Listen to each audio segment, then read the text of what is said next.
let's try that again.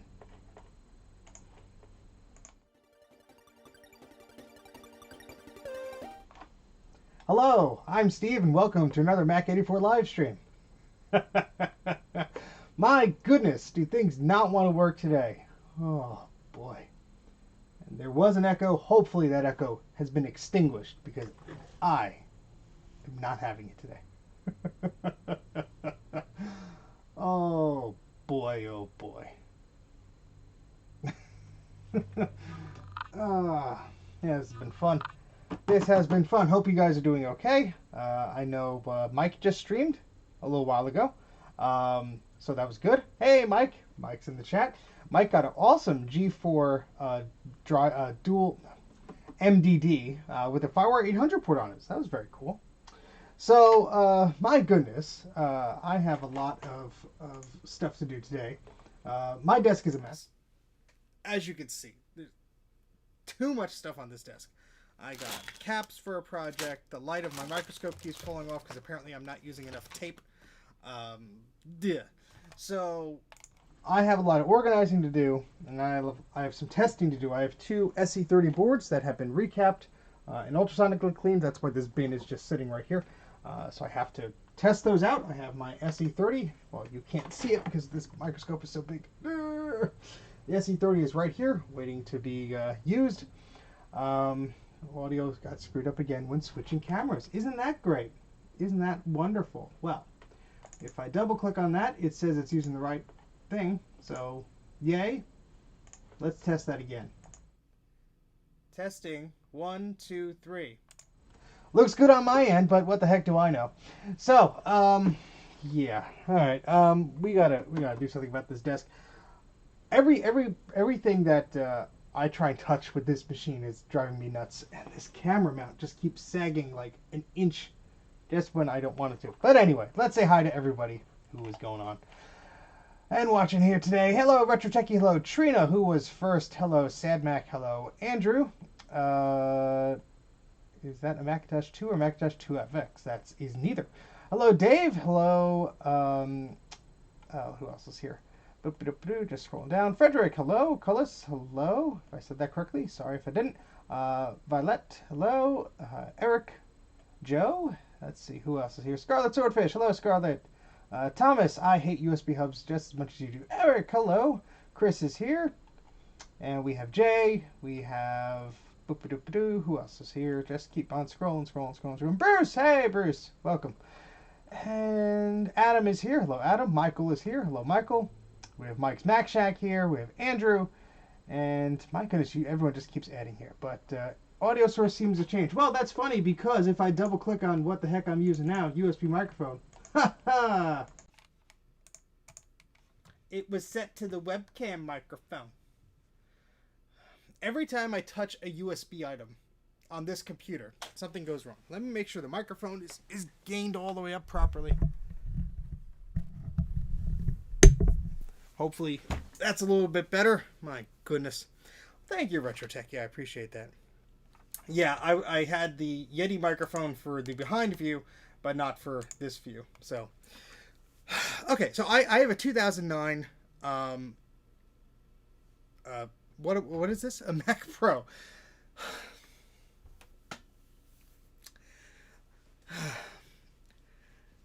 I have a 2009 Mac Pro, and it has USB ports on it. It has 5 USB ports on it. And that's the machine I use to stream from. Never really have a problem streaming from it. Never really have a problem with the video and the upload and all that stuff. Since I switched internet providers, that has been fine. I've always had problems with the darn USB ports on this thing. And maybe it's just because I plug a lot of crap into it.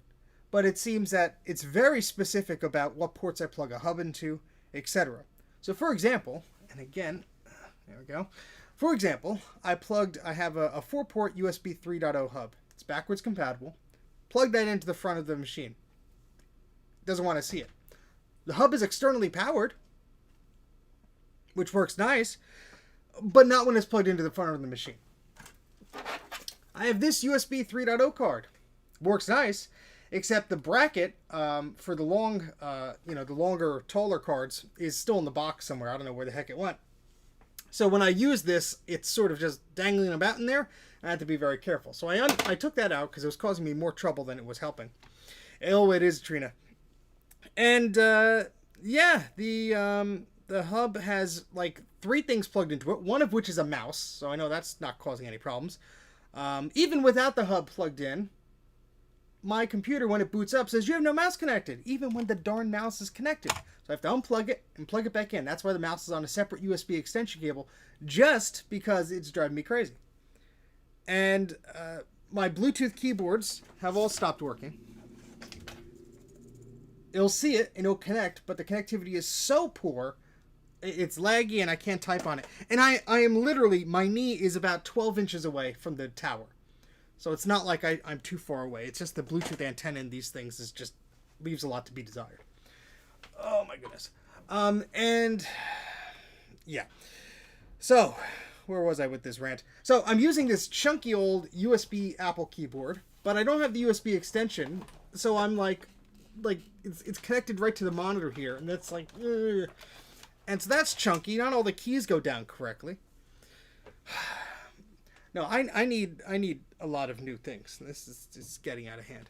But I'm sure if I had, a proper USB 3 card with the bracket that stabilized it, some of these problems would go away. But I swear this just keeps going down, just like that. Anyway, or maybe I'm just going insane. I know I'm insane. That's okay. So yeah. That's, 3 7-port powered USB hubs on your Mac Pro, no problem. I hate you, Jay. I really do. This machine I got basically for free. So I can't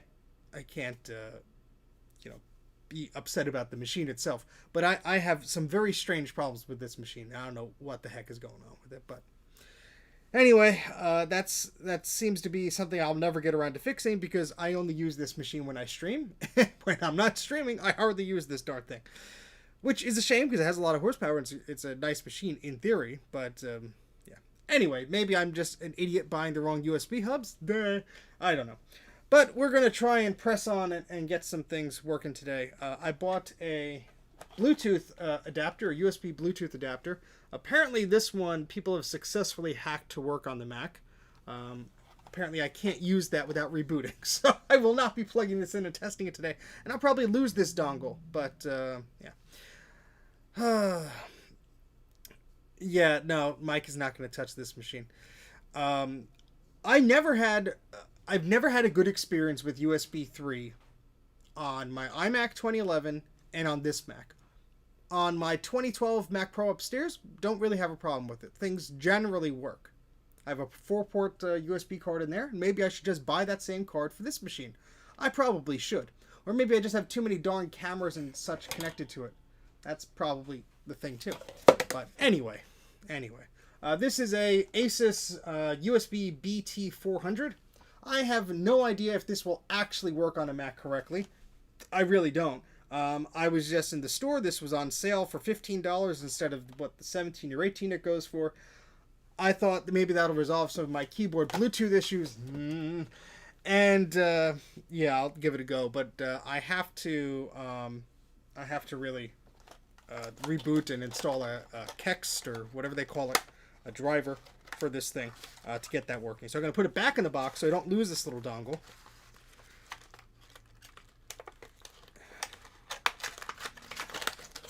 Look at that! I just dropped it in and it fell right in place. How about that? I thought that this would be easier, Mike, than getting an aerial, because this is Bluetooth like 2 on this Mac, and that's 4. So yay, Bluetooth. This is turning into a very weird stream. So let's get to doing stuff. Yay. First I gotta clean up this desk. Here's an SSD I have to install on this machine. Have not gotten around to it. Yay. Yeah, I've had less USB problems on a Bondi Blue iMac G3 revision A than I've had with this machine. So that's just, we're just silly. So I have to get some crap off of this desk first. So we're gonna go to the other camera here, and we'll put your comments over here so I can actually read things. Oh my God, Double vision. And I need to rearrange what I'm doing here. Wow, this camera has a wide angle. I look like a balloon. That's sad. So I want to put another screen here, not necessarily the one. If this will turn, it won't turn. But there's a screen there. I want to put a screen or that screen here, so it's easier for me to keep everything in track. But whatever. Bondi, darn it. Okay, so let's get some of this crap off of this desk here so we can actually do things. I'm going to unplug the keyboard temporarily. Alright, because that's going to have to be moved. And under that keyboard is another keyboard. How about that? Yeah, this desk is never ever cleaned. When it's cleaned, it's like I'm shooting footage for a video, and then it's not cleaned like 10 minutes later. It's just the nature of the beast. And anybody else who says their desk is clean is a lying scumbag. Alright. Let's see. I have these little drawers under here and all this stuff. You're mailing me some more junk. Okay. I will be... I will be looking forward to that. Just get some of these soldering tools away. We're not going to be soldering anything fancy today. At least that's not the plan. How does this happen? Where did this come from? Oh, God, put your keyboards on top of keyboards, I tell you.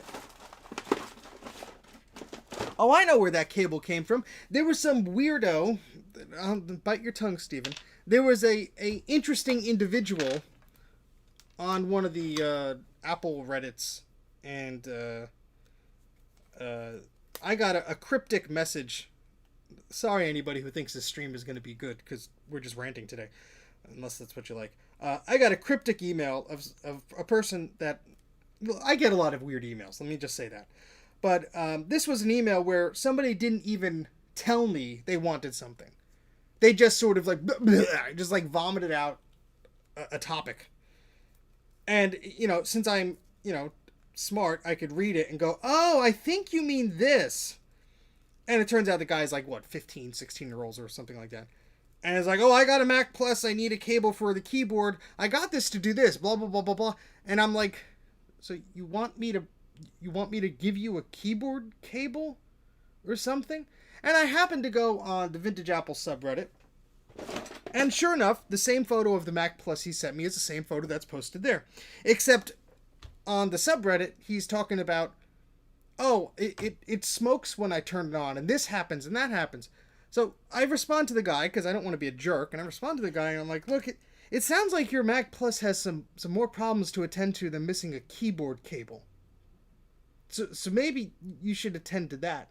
And in the Reddit thread, he's like, oh, I don't have a credit card, I can't pay for this, I can't pay for that. It's like, dude, what are you doing asking people to send you things and fix stuff for you? I'm sorry, that's just like a disconnect to me. I'm like, if you contacted me and said, hey, I'm looking for this cable, do you know where to find it? Or, hey, do you offer to make these or sell these or whatever? Can you point me in the right direction? Happy to do so. You send me a cryptic message, and then it's like, I don't have any money, I don't know if this thing works, by the way, smoke comes out of it sometime. Could you make boot disks for me? Oh, I don't need a keyboard because I could use the easy access control panel. I'm like, you don't know how to start up these things off of a floppy and install a system, because if you knew that, you know you definitely need at least a mouse to get started. But yeah, it's a crazy world. It's a crazy world out there.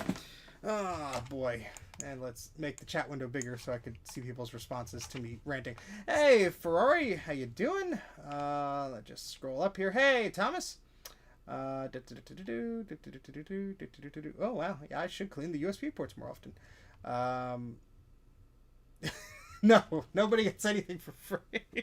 I have to pay for it. You have to pay for it. That's my old man yelling at the cloud thing. Where the heck is this? I bought a whole thing of the heat resistant tape. I don't know where to go. Yes, welding mode. Yes, welding mode. Go. Why am I holding? These are old capacitors from when I recapped the Macintosh 2 SI power supply. There's no reason why that has to just sit around on my desk as we're going in the trash. Bye. And there you go as well. There you go. This makes Trina happy when I throw away garbage. Whee! And no, I'm not just throwing it on the floor. There is a trash bin there. What is this?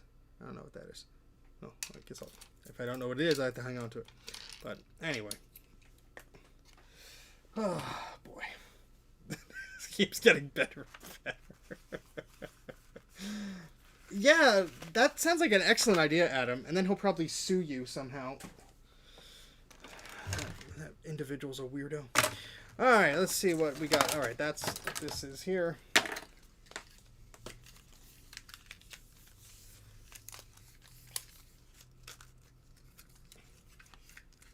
Yes, so the handset cable, just to chime in on the chat here, the cable, hey, here's caps that aren't labeled, great.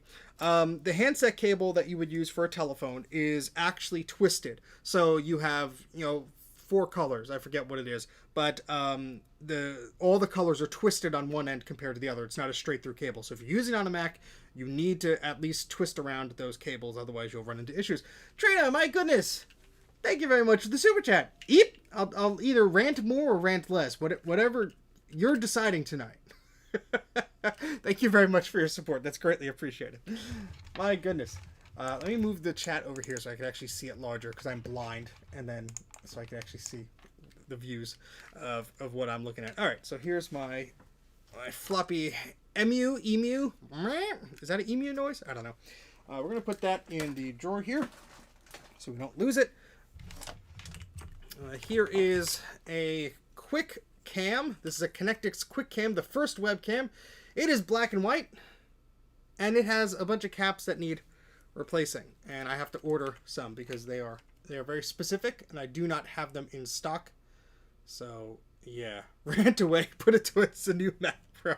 I'll probably settle for a Mac Mini, Trina, but the thought is greatly appreciated. A lot of these are 10 microfarad 16 volt, but this is a 220 16 volt. Interesting. A 350 6 volt.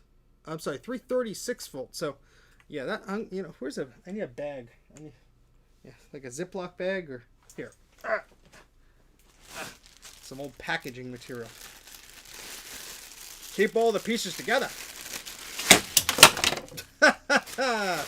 The other camera fell.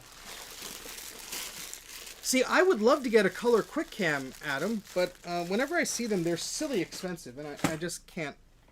I mean, I buy other silly expensive stuff, but I just, that's one of the things I'm like, you know what, I have other cameras that are color, like a quick take.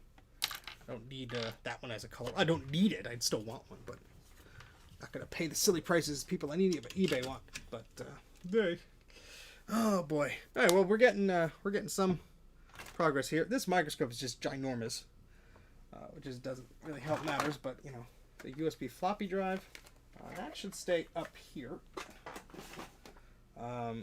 Yeah, I always just have like 8 million projects going on at the same time, for better or worse.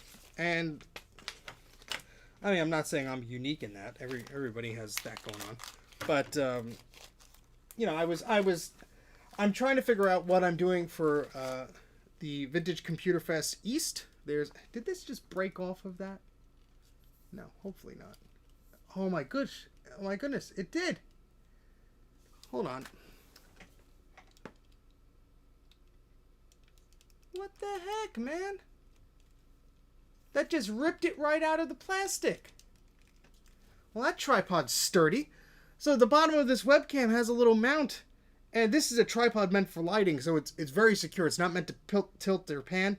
So I just turned the webcam, and inadvertently I stripped the nut that's holding the webcam socket in there. I just stripped the whole freaking socket of the camera. So now, I mean, it's still sitting on the tripod, but it's a lot less secure than it used to be. My goodness. Calm blue ocean, calm blue ocean. Okay, so anyway, at VCF East, which takes place October 9th and 10th, I will be attending with Sean from Action Retro. I believe Mike from Mike's Mac Shack is going to try and appear. And your strength knows no bounds. Basically, my frustration knows no bounds. And so, anyway, back to what I was ranting about. I was trying to get something neat to work for VCF. It's supposed to be text-based, and I thought, Hulk twist camera bad. I thought I would maybe do something related to the theme. So the theme of VCF East is Serenity Now. Is text-based stuff, either adventures or just text-based computing and stuff like that. So I thought, oh, that's a cool theme. I could do something with that. I don't necessarily want to lug an image writer there, but I might have to. So the idea was that I was going to print out something text-related. Either, I don't know, an ASCII version of a photo or a little postcard or something silly. And I wanted to just be able to do it quick. I just wanted to be able to print them out. And so I thought, well, I have this label printer, and this is a Smart Label 4400, whatever. I thought, oh, this label printer, maybe I could plug this into an old Mac and let it do its thing. So this is USB, it has a USB port, but on the back there is a serial port here. So it's in the style of an RJ11, RJ12 6-pin connector, which, you know, was not uncommon for serial ports. They usually used the 8-pin connector instead, but it's not uncommon to see others. So I bought some 6-pin RJ whatever jacks, and I made an adapter to serial port based on the pinout for one. I found an older version of this in the manual and thought, oh great, I'll plug this in, plug it into a PC just to test it. Once I get it working on a PC, I'll test the Mac version of it, because anything that gets in the way of like a serial port, whether it's a USB adapter or other settings, always seem to screw me up. So I always go to a PC that has an actual physical COM port that's set to COM1, and plug it in, and if I can ping it or whatever, then I'm golden. And didn't want to work. So this serial port is not mentioned anywhere in the manual for this darn thing. I had to go back a few versions of this, and then I found an actual pinout for the 25-pin and a 9-pin serial port. So that's what I based this on. But, yeah, I was like, what the heck? This is just ridiculous. So that was time and money spent on something that I'm not going to get my time back on. And I have this adapter that's probably just not working, or it's not pinned out correctly, or whatever. Yeah, so that was a shot in the dark that I missed on, but it's what happens when you tinker around with stuff. Not everything's always going to work. So that was plan one. I was thinking, okay, well, I'll do that. Now I'm just thinking maybe I'll print out, you know, stuff on the image writer, but I'll print out a bunch of them ahead of time. So if people want like a little card or a little, not huge pages, just I'll print out one thing and cut it in fours, or I don't know. I'm just playing around with ideas. I want to have some fun stuff at the table. Like, all I did was go to VCF and I got this crummy dot matrix printout. You know, silly stuff like that. I'm a big dork like that, so I like silly things. That's just what I was thinking. I thought that would be fun. More caps. Broken caps. Used caps. Disgusting caps. Look at all the bits that are missing out of my screwdriver set. This used to be, like, good. Used to be. I'm going to find, like, half of them on my desk. This is Phillips 0. You go back in there. This is organizing crap with Steve. Yeah, we'll get to testing stuff eventually. I'm sorry we're not doing that just yet, but we got to get there at some point, because I got to test these things. I got to get them out. What's this one? This is a 3.5. What the heck is that? Oh, well, there's something already in that port. Yeah, you go there. See, this is why I can't have nice things. CRV2. 2. Go. Wow. This is fun. On a bun. This is, what, 10? Here we go. And look at that. Like magic, we actually have some more in there. Yeah. Anyway, so I think VCF will be fun. I just have to figure out what I want to do with it. You know, Sean from Action Retro is going to be there. He's going to be doing cool stuff. He's going to be doing his mud dungeon thing. I want to be able to show off something cool, even if it's just a computer like my Quadra or something like that. I'll bring it there and have that, you know, set up and running. But I want to think of something worthy to do. So that's the general idea there, and we'll see. It's in October. I have some time, and we'll see what happens. I am not a soda drinker at all, Never have been, likely never will be. And why won't this close? Because these things aren't pushed down all the way. Because I have junk. It's an old capacitor just sitting under where the screwdrivers need to go. Bye. It closes! Yay! Now when it tips over, I won't lose all the pieces. Of course, there's another bit. We're just going to pile it on there. And I'll go from there. Alright, let me move some of these boxes that are sitting on the floor here so I get this camera a little bit closer to where I want it to be. And, there. Say, I have to twist the pole, not the camera. Otherwise the camera will strip off. My goodness, there's 46 of you watching me ranting and raving. This better be entertaining, or maybe it's just like watching a train wreck.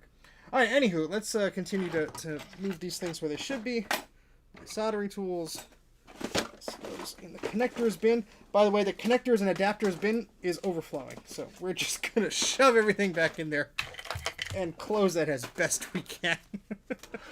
Oops, and speakers are falling. Speakers are falling. Solder stuff. This masking tape for when I need to shut up. That's all the time. Hush you. And some markers. They'll go in there. Alright, cool. So we're in a slightly better state. So the problem is this microscope is huge, and I love it, but there was little space on this desk when I'm using that. So we gotta. I'm not using this today. Well, hopefully not.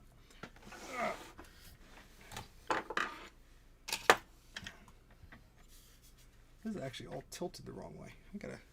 I gotta clean this and I gotta tighten it, but not today. Not today. Oops. That's one way to get rid of the microscope, is to shove it off of the table. Oh boy.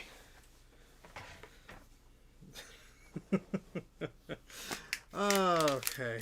Alright. We still have that I have to fix. I still have all these. These are little chips from Joe's Javier's board of his SE30. I put them on the base of the microscope for some reason. I think at one point I was like, you know what, I need the spares of that. I'll take the working ones I put on off and then put those back on. But I got lazy and I thought that's a horrible thing to do, because then Bruce has more work to do. But anyway, we're just throwing stuff around at this point. Okay, so desk is looking somewhat cleaner, maybe. Where did the box go for these? Yeah, I had all of these and I thought to myself, I got a variety pack in a box. I'm gonna keep them all together, man. We're gonna organize ourselves. We're not gonna lose the stuff we just bought. Oh, here it is. Yay!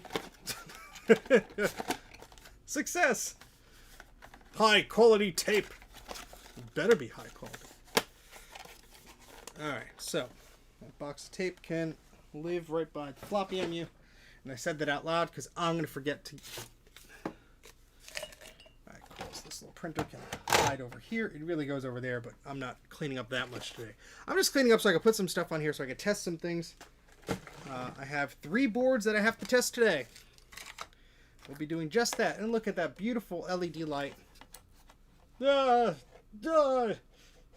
a streamer, influencer. I go blind looking at my ring light. Yeah, that's supposed to go here because the little plastic bracket that they sold me does not fit this darn thing. You'd think that they would, you know, maybe not sell something like that if it doesn't fit. He's awfully cranky today. Oh boy. All right, what else am I doing? What am I doing here? So this goes to the adapter thing. Ethernet cable. Okay, we could use that for something. The iPod socks are in a safe, undisclosed location on a need-to-know basis. And you don't need to know. Now we're just shoving things in drawers where they don't fit. Shh, don't tell anybody. Don't tell anybody. Did you watch that episode where Steve went off the deep end, man? It gets really dark during the end. So I found a few more of these bits. Let's put them where they belong. Oh, I have a pro tip, a hacker life hack pro tip, whatever. Where does this go in? Whatever. I'll just put it there. So I got one of those little Wise brand cameras. Those little security webcam, whatever the heck you want to call them. And I like it. It works great. But I was at the Micro Center, and I don't go there that often because, one, I'll spend all my money, and two, it's a good 50 minutes away from me. So it's almost like an hour drive. And so I went there because I thought, you know what? I need to get some micro SD cards for my Blue Scuzzies and all this stuff. I don't want to pay the shipping. It's, I have to drive out there anyway. That's where I got around that area is where I got the Laser Rider, Laser Rider, and the giant monitor that doesn't want to work, the color one that I streamed about the other day. And so I was going up there anyway. I said, oh, I'm going to stop at Micro Center. And they have, I'm a sucker for used and clearance, not used, but open box, clearance stuff. I'm a sucker for it. I save $3. Hey, I'll buy it. And then you get home and it doesn't work and you're like, yeah. So, yeah, you can probably guess where this is going. But essentially, I ended up buying some of those Wise cameras. And right next to them in the store, they had the open box section. And so I was looking at them, and I'm like, oh, this is like $10, $15 off of a $50 camera. Okay. So I ended up buying 2 wireless ones and a wired one. Watch the pets, watch the yard, etc. And one of the wireless ones, well, I should have opened the box and inspected it in the store. I opened one of them, and it looked fine. But I should have opened the box and inspected it in the store, because what I found... Where'd the prop go? Whatever. What I found was that one of the micro USB ports... Well, the only micro USB port on it was damaged. Somebody had, well, here's what remains of it. Somebody had jammed the cable into there and destroyed the plastic that was holding in the 5-volt pin. And so when you plugged your cable in, that 5-volt was then touching something like ground, and it would just short out. And so if I plugged that into a power strip, the power strip went to the reset mode. Thankfully, I plugged it into something that had a surge protection in there, because it shorted out and was like, nope, and it flip the switch. So I'm like, okay, well, that's not good. So what I ended up doing was, thanks to Mike, I bought a few micro USB B connectors because I had to fix something that he asked me to fix for his job, and that was a booster jumpstart pack, but it charged via micro USB, and of course the port was damaged. So there's like 5 billion versions of these micro USB jacks that you could buy. And so I bought like 5 of them. And I thought, well, one of these has to work or we'll make it work. And so I had a few left over from that. And of course, they were all the wrong ones. I needed 2 of the one that I got from Mike. But I made it work. I took out the little plastic. I kept the metal of the old one. And, we made it work somehow. And it works. It's a little fragile. I wouldn't, it's not a permanent solution. When I order some caps next, I'll buy the little part, because it doesn't make sense for me to order a $1 part and spend $9 on shipping. See, that Joe is where I'm cheap too. Yeah, so that was an adventure, but would have been easier and not take 2.5 hours of my life troubleshooting and soldering on a new USB connector for that camera if I just bought the brand new one. Yeah, probably would have saved me some time. So if you are if you do like a good deal and a good bargain like I do, spend the extra 10 seconds and look at the port while you're there. And yeah. But anywho, hey Enzo, hey Tom, how's it going? Heard a rumor there's an Easter egg in System 6. Just click the version number and something cool happens. Don't tell anybody. I won't tell anybody. That's most streams. Yeah, he goes pretty crazy.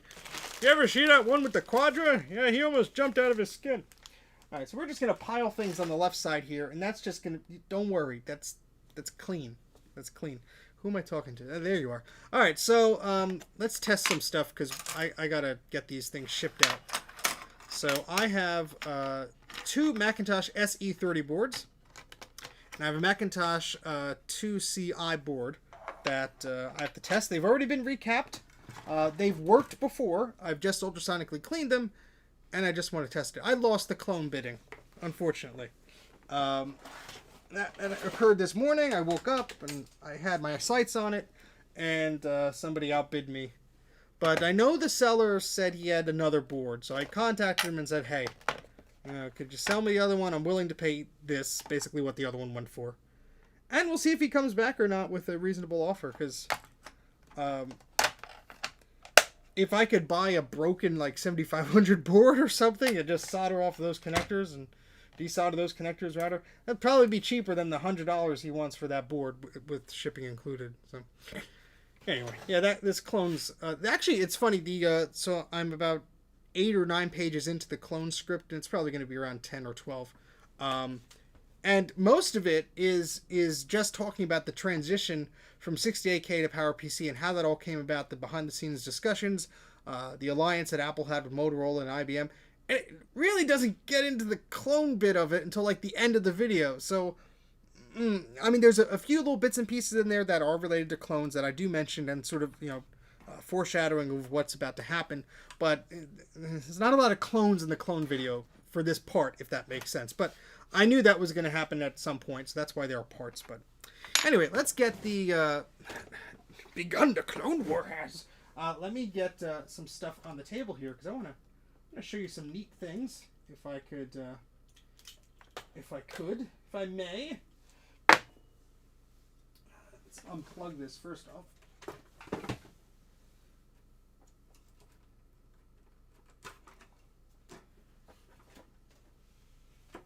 So here is my Macintosh SE chassis. It's my tester one. This whines.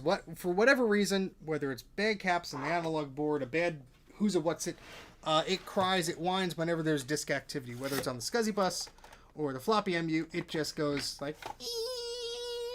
It sounds like a mosquito. But whatever. It does the job. At least I hope it does. So... yeah, we're going to be using this to test our SE30 boards. And yeah, that's what we'll be doing. So I need my... yeah, there's the ROM sim. So I have a bunch of the parts here that I was getting ready for to ship back out to customers. So this is Joshua's board. Now, I'm not going to plug this in right away. I have that air duster. These were drying outside for a very long time in the hot sun today, and I shook out all the moisture and everything, but I never want to assume. I want to make sure I get all the moisture out of there. So I'm going to use my little compressed air thingy. It's not plugged in. I'm going to plug that in. And I will mute the stream while I do that because it's very loud. And I don't want to destroy anybody's ears. We've already done that today, I'm sure, with my ranting. So, yeah, I'm going to put a lot of pressure on this thing, and I'm going to mute the stream for a minute.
Alright, so hopefully nobody's ears were destroyed.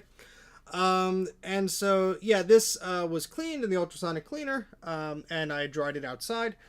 Usually, I will let it out... Usually what I'll do is I'll let it dry outside for a long period of time, and then I'll use that to clean it out because there's always some little moisture stuck in the PDS or the NUBUS slots, in the CPU socket, etc. And what I do, this is just a little trick that I do, is I'll blow I'll put the nozzle very close to these ports here, And if I see any moisture come out and hit against this metal or just around there, anything that's visible, I know that there's still moisture in here. But there's nothing coming out of here. I don't see any splashing of distilled water or alcohol or any of that fun stuff. Especially where you'll notice it most is where things would hide, like under the sockets here and stuff like that. But everything looks good, so I'm going to go ahead and I'm going to put the processor back on here. I do take the processor out when I ultrasonically clean it, and that's because it has the tendency to wipe out the printed black label on the processor with the Motorola logo and all that stuff, and you don't want that to happen. That's a bit silly. So I'll put that processor back on. Why won't you go on? You're in the proper orientation here. Oh, these are always fun. You get a pin that's just slightly even though there's not a lot of pins on these processors. You get a pin that's just slightly misaligned, and it just does not want to go in. So,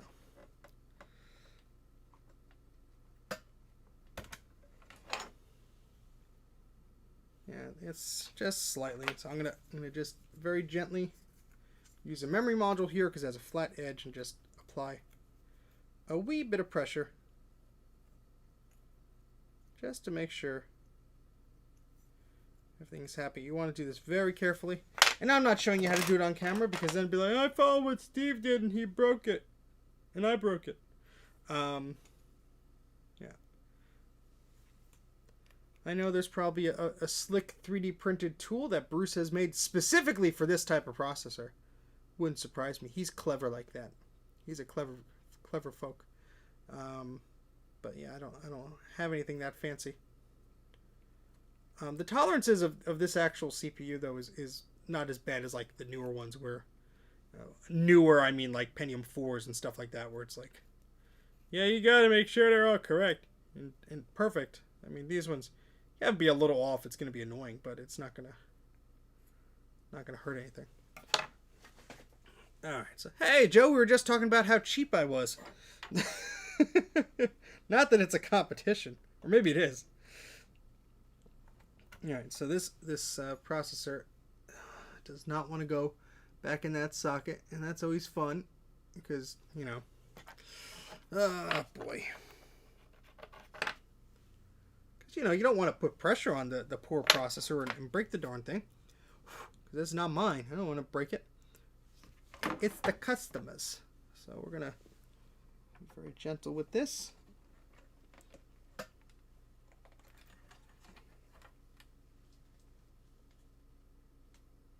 Nope, that is not going in there. So, awesome. Well, maybe I'll have to come back to this one because I do not want to damage this in any way. Don't want to, bend the pins back and forth or anything like that.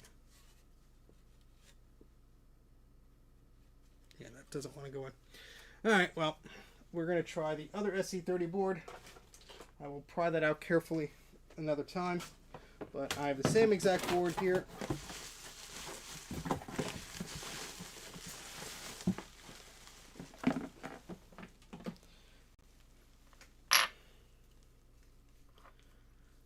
Okay, and so I'm gonna mute the stream again as I use my little air duster here. So let me just do that.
Alright, so that I felt a little bit of moisture come out of the SCSI port, and that's not surprising because that has the most ports there, pins in the port there, but it was just a little splattering. So that is should be all good now. Alright, so let's put the CPU in correctly. Let's look at those pins. They all look nice and straight to me, so we're going to try just gently get that in there. That went in perfectly. So the other one was more stubborn. Oh well. And we're just going to get the proper ROM sim that was included with this particular Mac. Okay. And I'm going to put in 4 megs of memory, just enough for me to test this out. And I'll show you, well, yeah, I'll go through the whole suite of tests, why not? I'll give you the whole thing of how I actually test these boards. Because when I can, I do a full hardware test. And people are like, how do you do that? Well, you're about to find out. So I'm going to put in 4 megabytes of memory.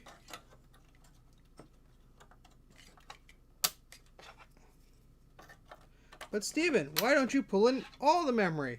Because I did that before and the memory tested fine, but I don't really like clipping things and unclipping things unnecessarily from the sockets of these SEs because the memory sockets are all plastic, and that's no fun.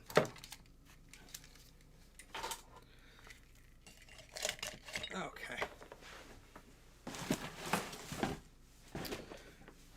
Okay, so what we have to do here is 2 things. We have to take the speaker cable here, because on the SE30, the speaker cable is a separate cable. It does not go through the main connector there. So we're going to plug that in, and we're just going to match up the cables and our little extension wires. These are just little bridge cables for tinkering around and hobbyist things. And we're just going to connect that to the speaker. That's fine. And then this is an extension cable. It's an ATX cable, and I just snipped it right down the middle. Well, partially down the middle. I split it 60-40.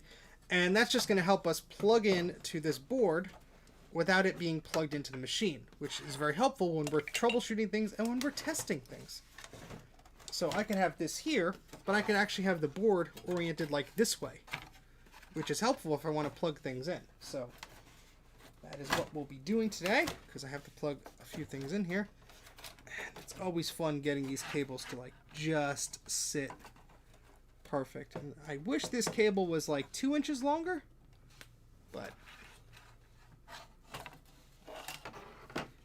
we'll deal with that, I guess, like that today. Let me just make sure I plug the speaker back in correctly. I bought another ATX cable, but it's all one color. It's all black, and I don't know. I like the colored one just because it's easier for me to understand if everything is orientated correctly. But I don't know. I just pulled it off of a. If I could find it. I just stripped it off of one of these, Joe. So that's where that came from. All right, let's get our keyboard. We're gonna need that. And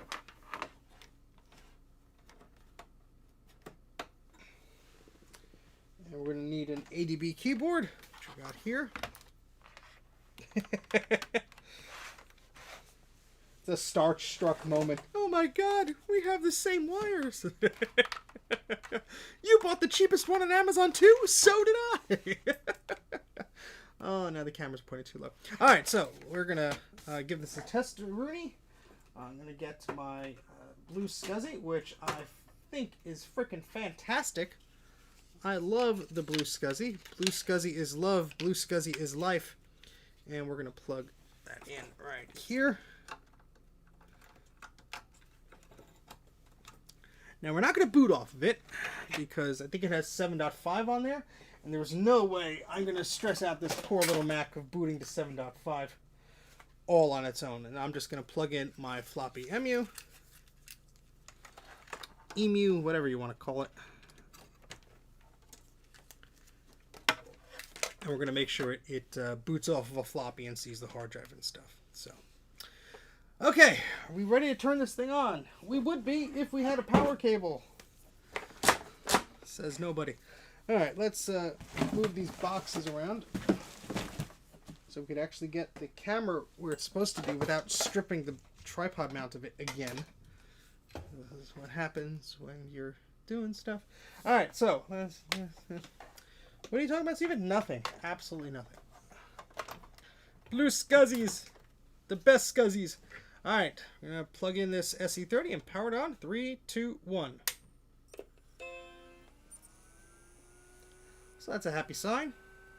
Haven't turned these on since the cleaning. Oh, it's going to the SCSI drive anyway. Oh, I hope it's not 7.5. Hey, look at that. That booted up quick. I think it's 7.1 I have on here. Let's double check. Yep, 7.01. Alright, perfect. Now I noticed, I'm not blaming anybody here, I'm just saying what, I just says it has I noticed some of the example images for the Blue SCSI, they actually have a bunch of preferences in the system folder for things that are no longer there, like Excel and stuff like that. I just found that funny. So I'm just going to open up Tattletech here. And it's going to tell me the CPU speed, it's going to tell me the amount of memory. 4 megs, yep. It's all happy there. What I want to do is I want to do more in-depth tests on this. I mean, come on, we gotta do more than this. So, yeah, I forgot to choose a floppy to boot from, so I booted from the hard drive because I'm silly. But I will select a floppy. Here's my Mac check disk. And I don't think Mac check will run on here. I think it needs 7.1 if I recall correctly. Oh, Mac check isn't even on here. I'm just an idiot because I didn't label the thing correctly. Anyway, there's system 7.7 whatever. It's a startup disk I made. Oh, good night, Trina. See you later. So I'm going to shut this down. And the reason I'm shutting it down is I want to show you how I test the hardware side of things. This is going to get a little bit complicated, but I assure you it's interesting. At least it's interesting to me. If it's not interesting to you, you can't hold me liable for that. So, let's get this out of the way. Get that out of the way. You have this beauty. This is an Apple Tech Step. I'm not going to go on about an hour-long video about how you use the darn thing. I'll just talk about it as I use it. But essentially, it's a hardware tester for vintage Macs. How freaking cool is that? So this is something that Apple sold you if you were in the Macintosh repair business, technician business, whatever. It runs on a 9-volt battery. You can power it externally there. And it's basically a little computer. It has a little screen there, which is nice. It has 2 slots for ROMs. Unfortunately, I'm missing quite a few. These are the only 2 I have. However, this ROM will cover the Macintosh SE, the SE30, the Macintosh Classic, the Macintosh 2, the Macintosh 2X, and the Macintosh 2CX, that is CPU Volumes 1. And this other ROM is Volume 2. This will cover the Macintosh LC, the LC2, and the Classic 2. Those 2 sets of machines there actually are pretty much what I repair most of the time. So it's actually quite nice that I have some of those common ones to test. Someone is trying to reverse engineer the ROM packs that go in there. And I just realized, I'm sorry, I didn't have the chat set to all. I had it set to top chat. Well, I think YouTube reverted that to me. So sorry about that if I was missing anything like that. Yes, hit the like button. Thank you very much, Starbucks. As I try and unravel a serial cable here. Oh, good night, Andrew. Thank you for stopping by. It is time for bed indeed. Sorry if your time zone is it's too late there, but well, I guess it's early. But anyway, have a good night. Untangle this other cable, because the thing is, you need a lot of cables to get this thing to work. If you don't, it gets angry at you. Okay, and then I need to find a sound cable because I know the sound cable. This will even test the sound hardware. I know the sound cable I used last time was simply broken. And so whenever it would test the sound, it'd be like, there's no sound. Sound not work. Test fail. And I'm like, what? What? What?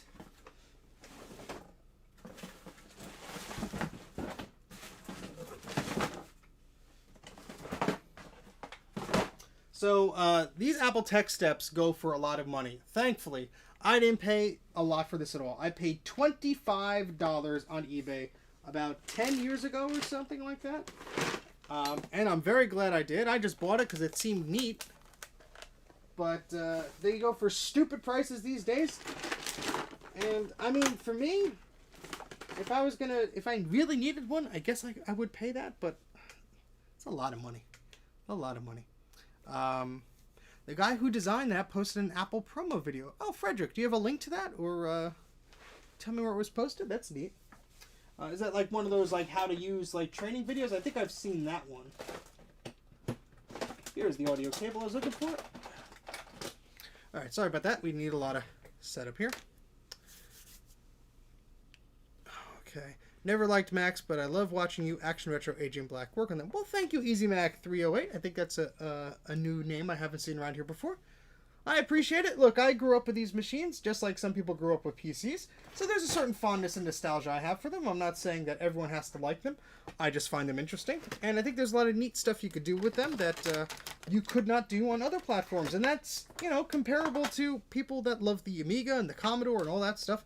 There's stuff you can do on those systems you can't do on these, and vice versa. So, all right, Frederick, I will make you a moderator temporarily so you can post links, because YouTube does not let people post links. It's silly about that.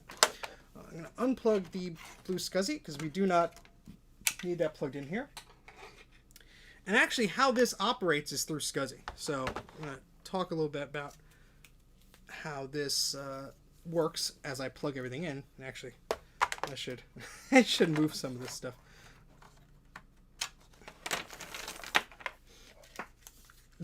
$100% profit.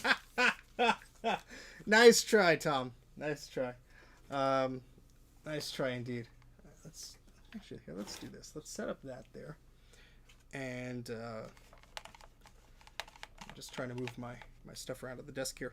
All right, so we need this audio cable. We're going to plug that in. And so basically we have to plug in all the stuffs. All the ports, all the things. All right, and that goes... Again, if this cable was like 1 inch longer, we'd all be happy. But it's not, so we're just going to be complaining about it for the rest of the stream. And Mac84 guy complains, right? You're darn tootin' I do.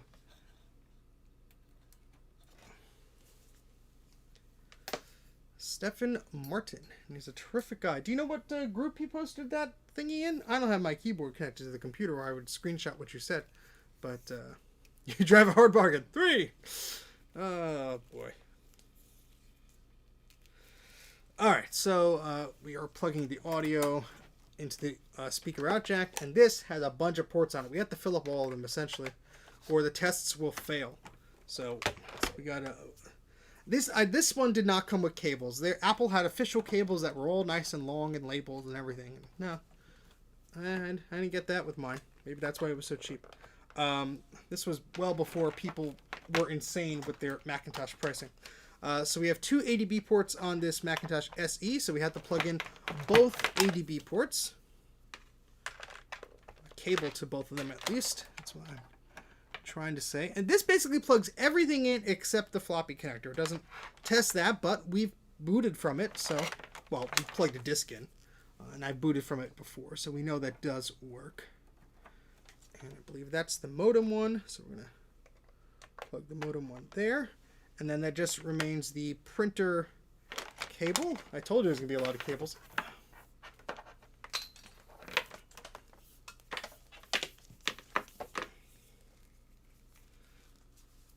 You may be able to find you ROMs. There's some guy, I think the ROM dumps are out there, but making them usable on the hardware device, I think, is the problem. Okay. So we got all the cables plugged in here. Now I can get this keyboard and the mouse off the desk, because you don't need that right here. And I'm going to try and adjust the camera so you could see this, because it's pretty cool. So let's see if I could do like a picture-in-picture type deal with this other camera. If everything wants to cooperate, probably won't. But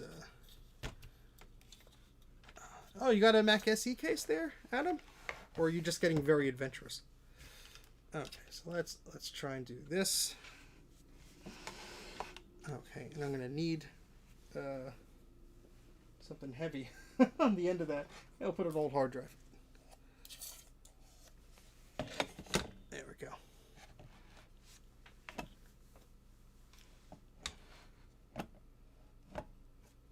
No, that's not gonna do it. Hold on, I just gotta. The stand my camera's on is very light, so I need a counterweight. Here, go bottle of water with the cap on. Thankfully, that will maybe keep things from screwing up. Okay, I do have an SC with the orange CRT. Oh, yes, I've seen that. It's very, very cool. All right, so let's do some fancy picture-in-picture action here, because we can, maybe. All right, main camera, add thingy. Add video capture device. We're going to do that. And this will be that. Here we go. Oh, I added on the wrong thing. Ah, boy. Oh, shoot. I don't have the keyboard plugged in, so I can't press delete. First world problems. I didn't have my keyboard plugged in. Now I have to turn around. Ah.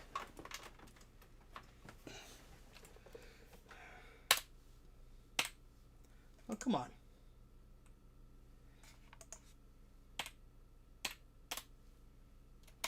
Okay, let's try that again. Sorry, guys. Add video capture device. Here we go. And I want to rotate this. Here we go. And we're going to just need to do some scaling here, because you don't need to see the whole thing, but all right, there we go. Hopefully that doesn't blow up.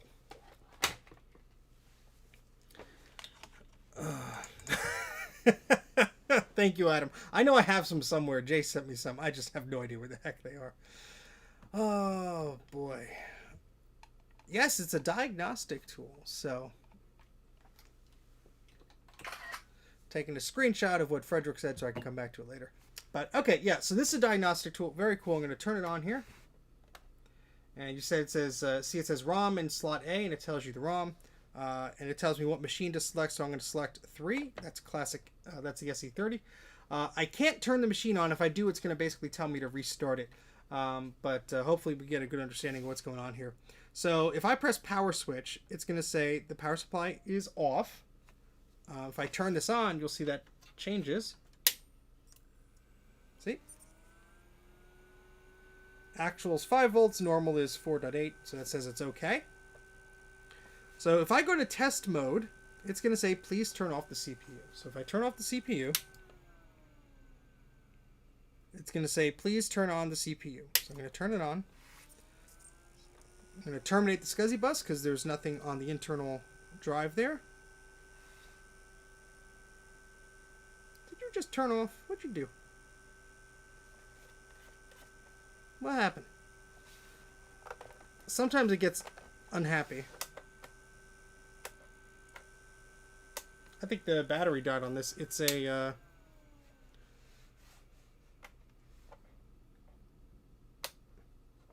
yeah, there's a 9-volt battery in this, and I think it's on its last legs. Yeah. Awesome. I had all things set up. And yeah. So this actually comes apart. So there's a very high density connector here. That goes to all of these. Oh, yeah. And the 9-volt battery is just sitting in here. And actually I have my battery tester here. Let's see. There's a little, it's a little hard to get out of. There's a little plastic tab that holds this battery in. Thank goodness the plastic is not brittle on this, otherwise I would have snapped that off ages ago. I'm just going to try and wiggle that battery towards me.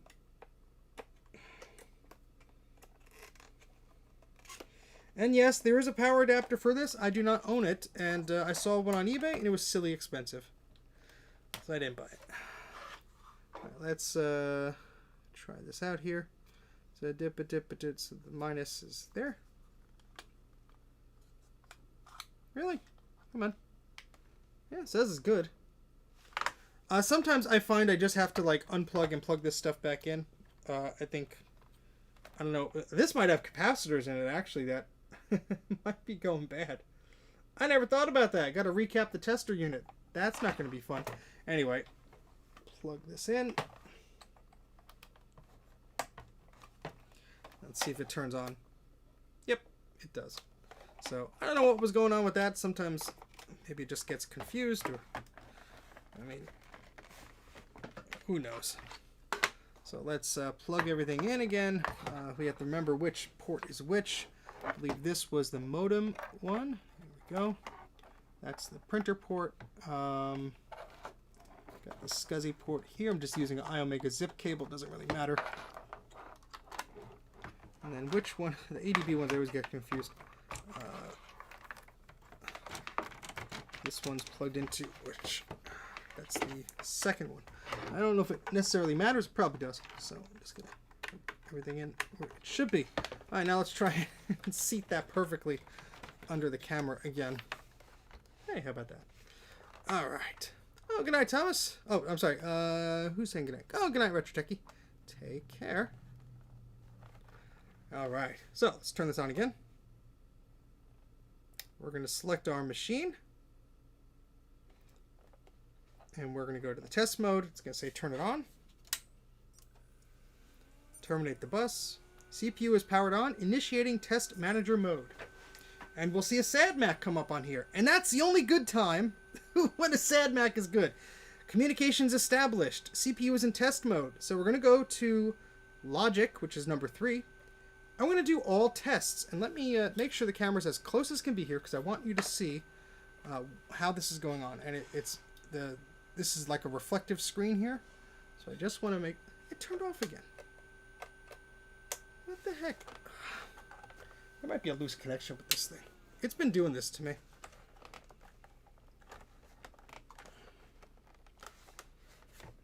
We're going to get like it perfect, and then it's not going to want to work. But that's how things are. That's how things are. Try it again.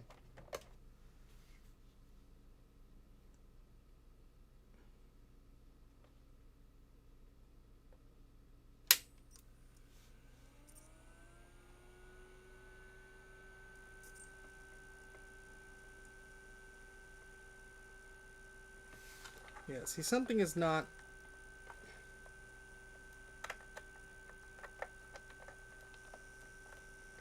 Yeah, I wonder if something is just not making the right connection.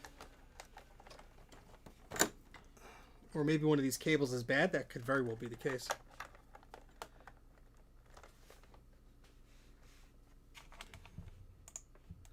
Yeah, SAD-MACs can be scary. I don't know what the heck is going on with this thing today. It is very temperamental, at least in my case. I don't know if everyone's is like this or mine's just... See, I like nudged it, and it turned off there. Yeah, see, this is loose. This whole thing is loose. Yeah, if that's loose and you turn it on, nothing happens. So I think it's just... There's no... It doesn't really snap in. Like, it can plug in, but this doesn't really, like, snap into place or anything like that. See, as soon as I plugged it in, it turned on. So let me just...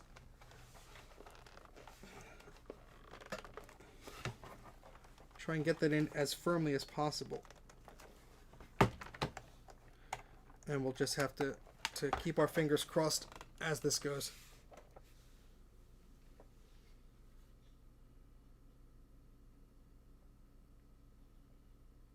Yeah, jeez. Come on, buddy. We're getting camera shy here.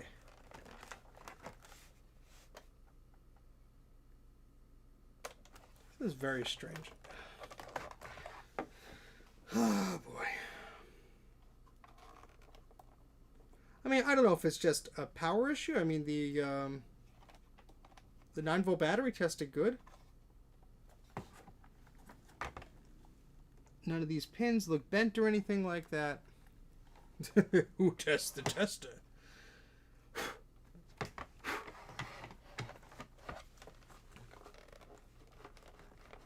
I mean, I really wanted to show you guys how this worked, but if it's going to be a pain in the butt, I'll have to test these machines another day, unfortunately.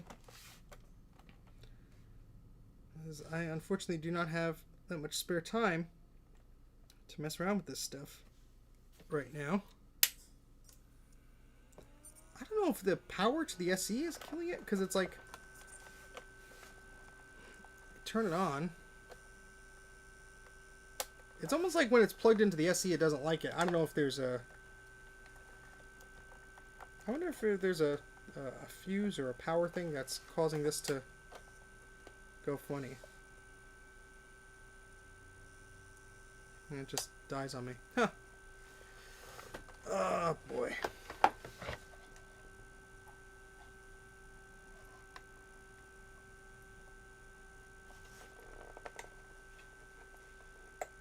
Oh, I had to push the 9-volt battery in a little further. Let me see if this will seat properly now.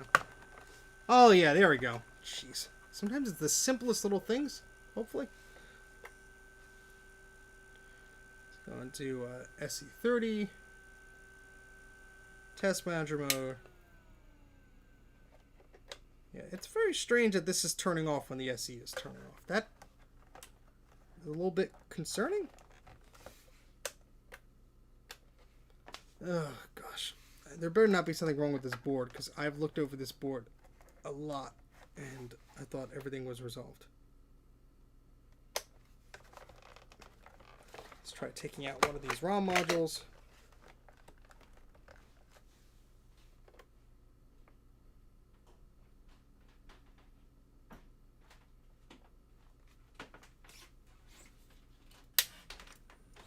Yeah, as soon as I turn it on, it's like... I don't know if it's sending the... Let me see something here. Let me unplug these ADB cables, because that's... I know it's getting power from them. The battery tested good. I literally put a fresh battery in here last time I was playing around with this. It was only a few weeks ago. See, now the back connector was really stuck in there. Yeah, I mean... Let me take this apart. I've never taken this apart before.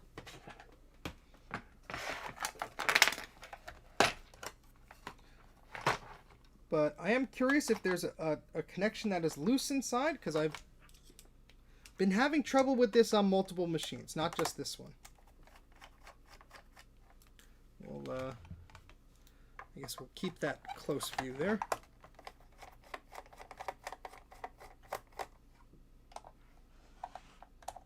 Oh, I love Conan. Yeah, just the serial number of that for anybody who's interested. EC20200G057. We are trying to test some SEs, and I was going to show off this slick hardware tester, which is an Apple Tech Step.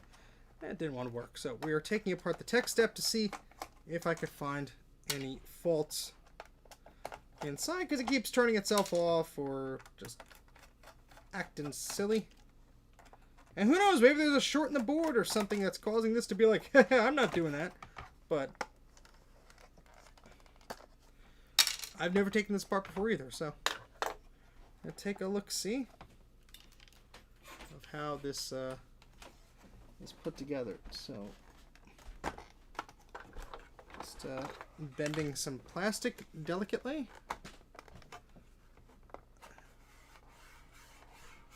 Alright, no hidden screws. Alright, the back panel sort of just comes off here, it seems. How about that? Oh, we have some tantalums here.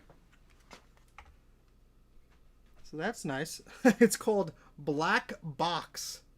That's what's printed on the logic board there. That's pretty cool. Black Box.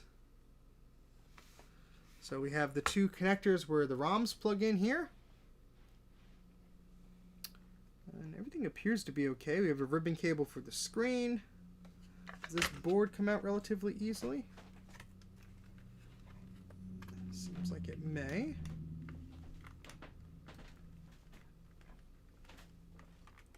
Or may not. I'm not seeing any tantalums or anything. Oh, that's on a little board. Yeah, I might not want to pull the whole thing out, but yeah, I don't see anything wrong with this. Oh, well, maybe. Hold on. We'll try and take this out further.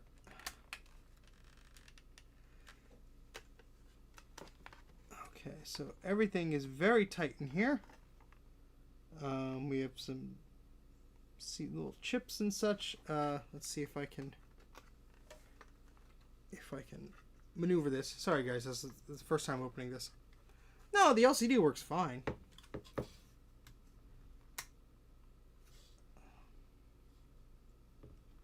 Now I'm going to use my multimeter to get a rating on the battery.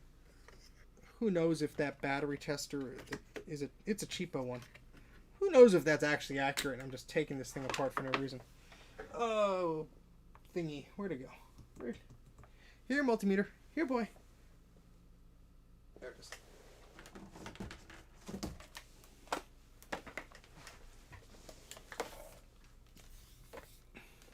I didn't wreck nothing.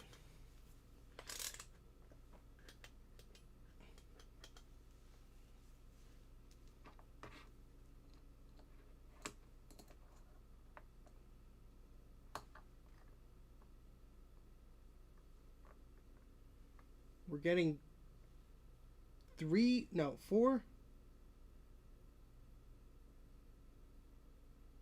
5. Why is it climbing? 6. I'm testing the voltage with my multimeter, and the voltage is climbing. 7, 7.25, 7.5, and it's going slower.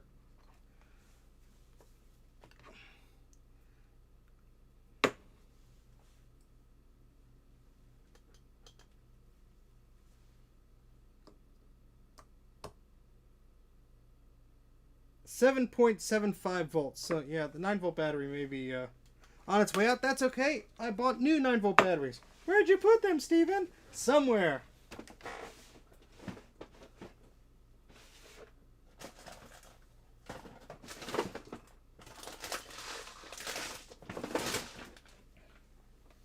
Hold on. Here they are. Oh my gosh, I found them.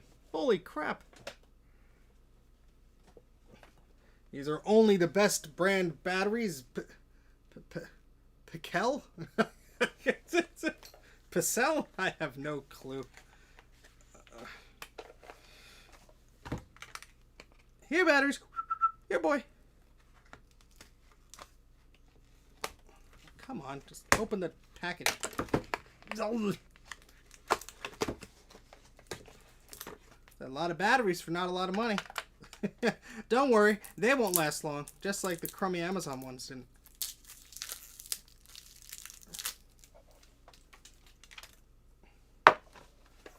Let's see how this one tastes up.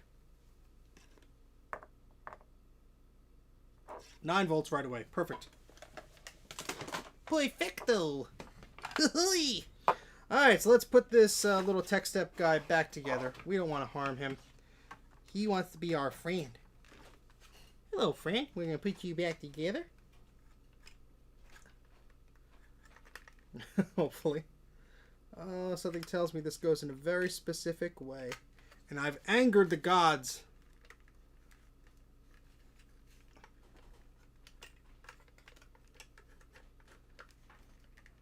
Well, we're just gonna keep wiggling. Commence the jiggling. That seems alright. Oh, thought I misplaced the screws there for a second. Oh, duh. This thing has to go on first.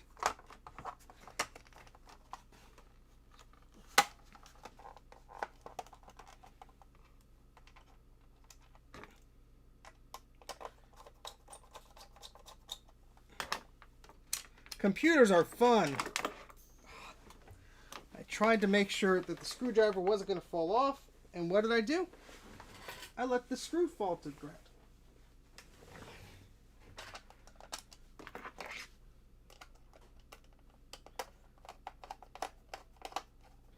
Yeah, I mean, those batteries I probably purchased a year ago.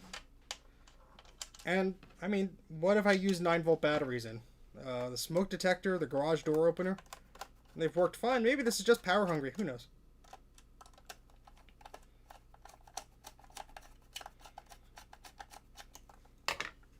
Yeah, I mean, I have not bought Amazon batteries in ages. So that's why I know that those batteries aren't really new.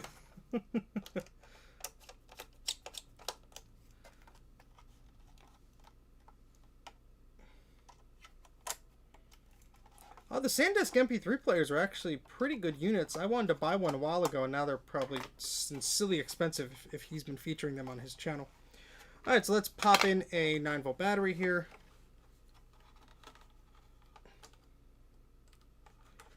If I could finagle the connector. If they made this 9-volt battery wire like 2 inches longer, that would be helpful, but no. And yes, I have a 9-volt battery holder. I could technically put in a longer one, but no ROM pack found. Hey, look at that. Seems like it's happy already. So let's put in one of the ROM packs, volume 1, and will it turn on? Look at that, it turns on without the thing connected. So yeah, that battery is much better. Yay!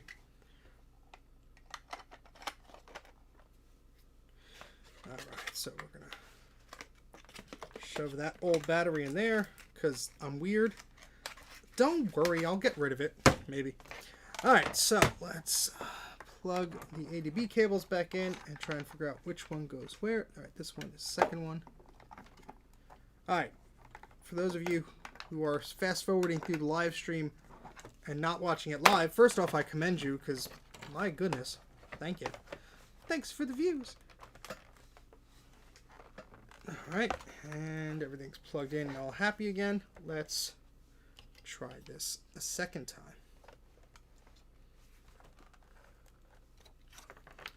Alright, so let's just turn this on. And look at that, the display is very, very bright, so yeah. Alright, so let's turn on the SE. Well, no, wait, we have to go to here first. We have to select SE30. We have to go to test mode. It tells us to turn on the Mac, then we turn it on. We terminate the bus. Initiating test mode, we get the sad Mac, that's okay. Communications established, awesome. And now we're going to go to Logic, and we're going to click all, and it's going to go through all of these tests. Test the memory, test all this stuff.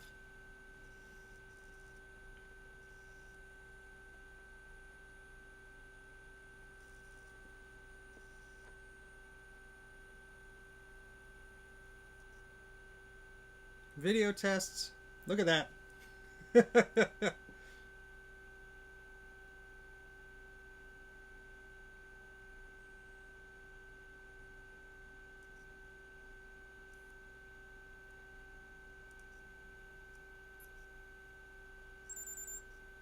little chirping noises. Now it's testing the serial controllers.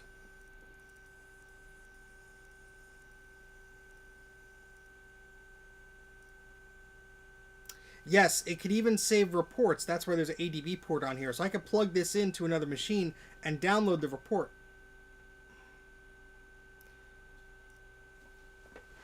Still testing serial. Some of these take much longer than others. Serial pass. Now it's testing SCSI, which should work because that's how it boots. Testing swim, testing FPU. Sound test is the last one. Hopefully this passes. Sometimes the sound port's a little dirty and it'll just cause it to fail. Pass, great. ADB tests.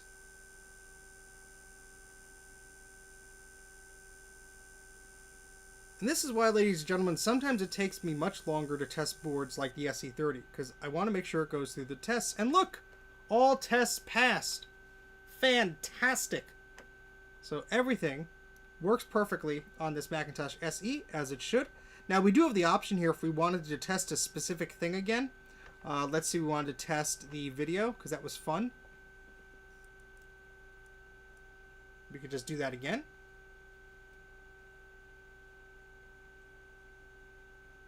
No, people definitely charged to use this because this thing wasn't cheap. You had to buy this from Apple. All right, so we're going to turn that off. Turn this off.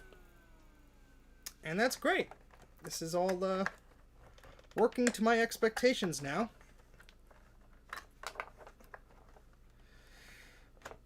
Yes, if there's anything it is thorough and I don't give up easily. I really think that, if someone's sending me one of these machines, I charge where I charge because I am thorough, because I can test them, because I have the ability to test them. A lot of people, I'm not putting anybody down, I'm just saying a lot of people who just do general recapping do not necessarily have the tools, the capability, or the knowledge to test vintage Macs. There's tons of stuff that could go wrong. So, yeah. Do we know if the test this thing is doing is actually comprehensive and reliable? I would say it is, Michael, because Apple produced it. I know you're probably just joking. But if Apple made the hardware tester, I would trust that it is reliable. Well, thank you very much, Frederick. I greatly appreciate it. So I will not be streaming next week at all. I will not be home most of next week. My brother will be here watching over things, but I will not be here. So you're not going to see any streams from me next week. Just giving you guys a heads up. This board looks very nice. So this is all ready to be packaged up with the user's memory and sent back to them. So I will be packing this up and sending that back to them because this is all in working order. But it is not complete until I put a little recapped by Mac84 sticker on the bottom. So I will be doing that. Not now. I have to print out a fresh batch because I actually went through all of them, I think.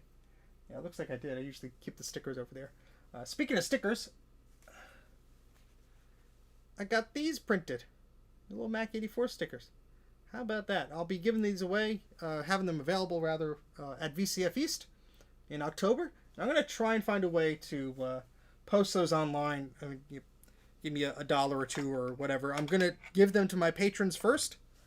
So I have to set up a form or whatever to do that because that's stuff. But will I sign your board? I don't like signing the boards. I'll just put like a little sticker like that on the bottom. Well, this came loose from the ultrasonic clean. But I'll usually just put like a sticker like that, and it says recap by Mac84 and the date on it. So 24/7 bunny stream when? I mean they're always around. So all right, let me get a anti-static bag here for this machine. I'll be right back.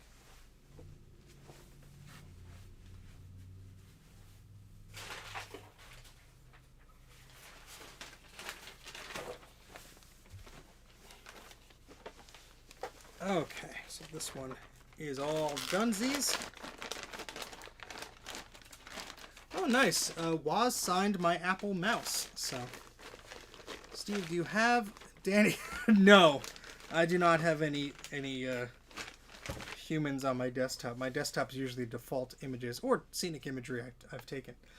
Okay, so that is all tested. Now, Chris, I have your Macintosh 2 CI. I gave it an ultrasonic clean to see if it would resolve those audio issues. So let's test that out next. I'm going to have to do some more things with the other SE30 board. You know what? Before we put the SE30 away, I want to show you something cool. And let me do that real quick while I have the SE30 out. I want to show you something neat. So, that's not a bad price for that display. So, let's see. So this here is my SE30 board. This is mine. I only have one that works. I have another one that's in questionable shape. My goal is to try and fix that up for my pal Mike from Mike's Mac Shack because he had an SE30 and unfortunately, it was either sold or scrapped or whatever without his consent, and that really sucks. And so if I ever get a second one, I don't need a second one, I'd like to pass that his way. if I could do that now. These are becoming harder to find, but if I get one that's screwed up and I can fix it up, it'd be nice. I could dream, can't I? So, let's move some of these spaghetti cables out of the way, because we're actually going to plug a mouse into this. All right, and what else do we need here? I don't want to give away what I'm doing here, but I will need some cables. Let's see here. Need to make sure everything is plugged in as it should.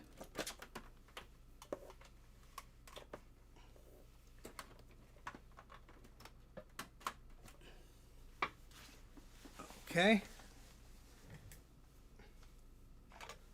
That is turned on. Okay. All right. And plug this guy in. This will all make sense in a little bit. Maybe. Just help myself here by moving this board this way, get all those cables out of the way.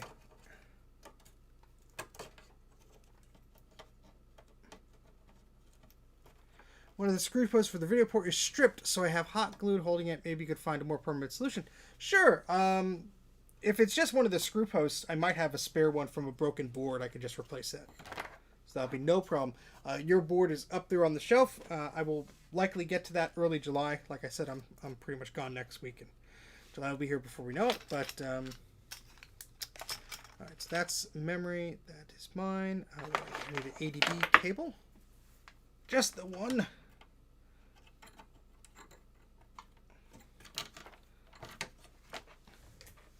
And I am of the same mind as Bruce. I love the Big Mess of Wires Raminator. I do not like that startup chime. It doesn't scream Macintosh to me. Well, this board does not have System 6. It has System 7 on it. And a very well better boot because I fixed it and it's mine. All right, so we're going to plug things in here. And let's get this camera out of the way. We don't need that one there. Thank you very much, Adam. Greatly appreciate the super chat there. Yep, that will go towards batteries and other goodies. In fact, let's see. We got this here. Yes. Let me make sure something else is plugged in here. Just making sure. Okay.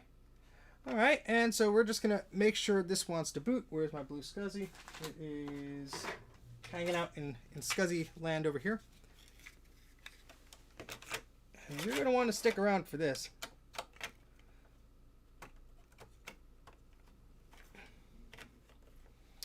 Oh, wait, there's one more thing I wanted to plug into this. What could that be? This thingy. What is that, you may say? Well, let's find out together, shall we?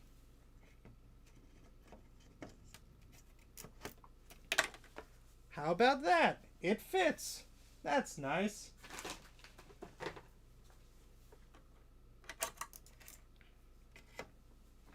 And let's see what we could plug into here, Steve says, as he unceremoniously forgets exactly where the adapter went that he was looking for that was going to make this a fun reveal. And now it's just another thing that's lost on his desk. Boy. Oh, Steven, you so silly sometimes.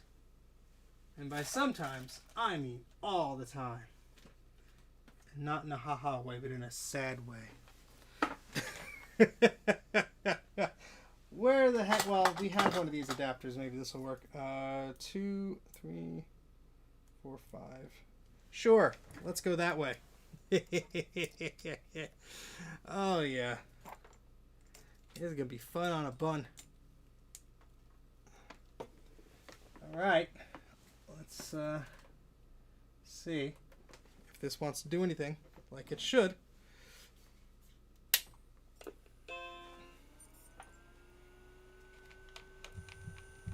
Maybe it wants to. We'll see. Might actually not want to do what I'm hoping it'll do. Yeah, it's it don't do the thing. Come on. Oh, I know why. I unplugged the thing that's supposed to go there because I'm silly. Hold on. Yeah, I have the actual adapter here. let's try this again.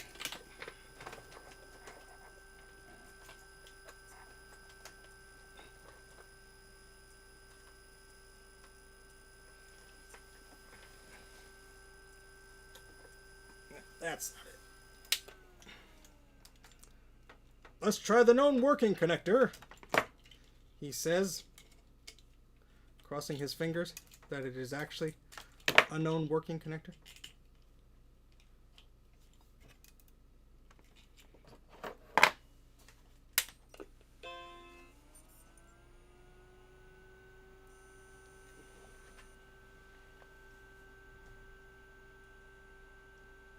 Oh, come on. This would have been so cool if it just wanted to work. Well, I could just get it to work that way, I suppose.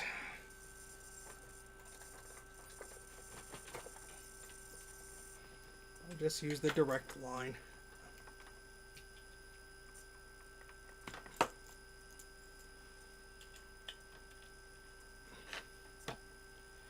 Well, a little anticlimactic, but that's coming from this card. So this, after some fixing, is a Lapis Color Server 816 video card, which allows you to export color from an actual SE30 logic board. So this screen is now the primary screen. We still have the internal screen to act as a second display. I would love if this would just want to work with the scaler I have here, but I think the frequency is not 100% happy with the scaler, so I just have to plug it in directly to a monitor here. This is something I was very happy to get working. It took a little finagling, but I did get it to work. Now, Bruce sent me some drivers that I have to test out for this, because the drivers I have on here seem to identify it, that it is a Lapis card. So if I go to open up keycaps by mistake, a few of these cards existed. The color ones are harder to find. There were some monochrome ones to drive a 2-page display and some other fancy stuff like that. There's actually one on eBay. Shoot, did I miss it? Not that anybody else should be looking. Ending soon. It's probably going way too high for me to want to purchase the thing. Oh, it's been streaming my video in the background for the whole time. That's why my battery is so low. But, ends in 25 minutes. Well, we'll keep an eye on that. But, yeah, so this allows me to display thousands of colors at 640 by 480. So my idea behind this is not to just, show it off and be like, oh, look what I could do. Well, kind of. But, let me move this like that. There we go. So the whole idea behind this is I have a clear Mac84 case. For the longest time, I've wanted to put a Macintosh SE30 board in that case, and I did not have a board that worked. Now I have a working board. Now I have a color card. So the idea is, and it's on its way, the parts are on its way, things are moving. The idea is, since that's just a case, and this is just an SE30 board, I'll need a power supply, which I have the parts of a power supply somebody sent me, but I'm going to rebuild it. I'm going to put a new power supply in there. I want to power the SE30. I want to plug in this color monitor card, and I want to mount an 8.4-inch LCD screen in the case of that clear Mac84 case, and have a very truly unique color Macintosh SE30, but running on actual hardware, no emulation. I think that'll be something that'd be really cool, and maybe with the Ross SCSI adapter I could get the Ethernet working, because there's only one PDS card slot here. I can't afford the multiple hundreds of dollars of the fancy cards like the Bowl Mac stuff and all that fancy stuff. Very cool, and it's just not within my budget. So the idea is to do something like that. So this is a Lapis card. I know there are other ones that were made. Yes, Micron Exceed did a few of them, which are very cool. But yeah, this was something that a client of mine said he didn't really have need for it, so I purchased it off him. It did need a little bit of working to get that to work, but I'd like to do that. So just one color. Yeah. So that is the whole idea behind this here. I'm just going to try one more time to see if I could get the scaler to want to work here with this. Let me just make sure everything is plugged in. Oh, it might not be. Now let me try this one more time. So this is the monitor. That plugs into there. And this... Oh, no. I got my cables messed up here. So let me just gingerly unplug this here. Sorry, old chap. Why is Steve British all of a sudden?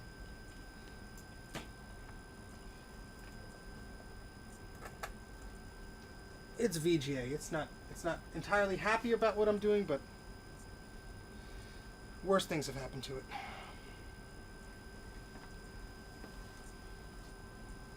No.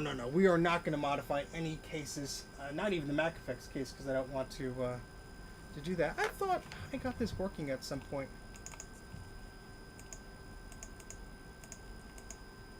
Oh, you know what? It might just be... hold on a second. It might just be my USB fanciness here. And by fanciness...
Alright, hopefully that's back.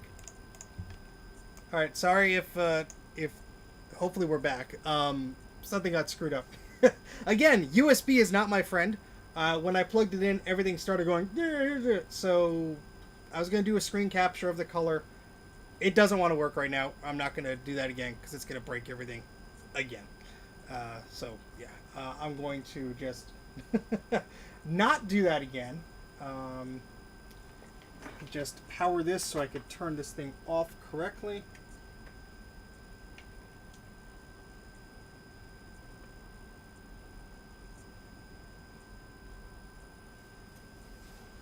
Maybe. You want to work today? Maybe.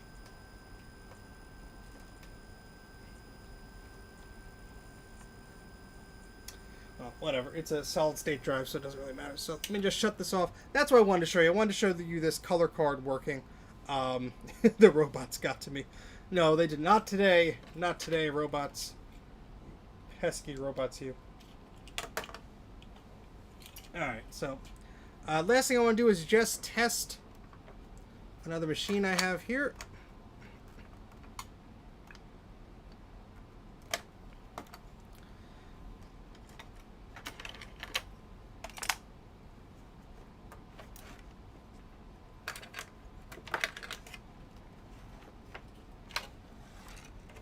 So again, I'm very excited for this project. I will probably make some, scripted or normal or whatever you want to call it, videos out of it. So, to, document the build of this thing. So I think it is very unique.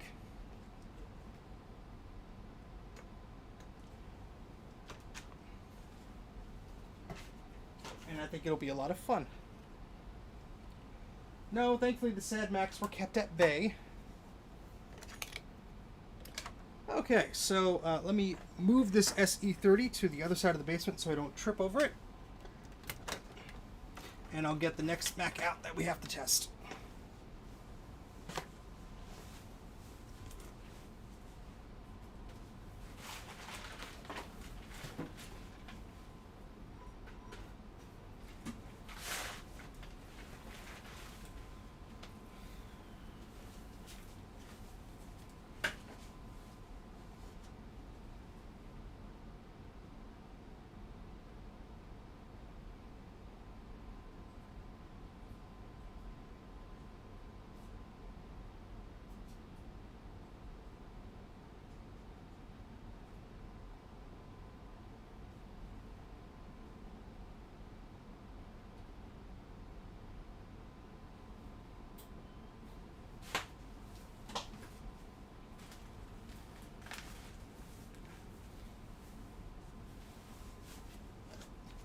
right, so I'm just putting some.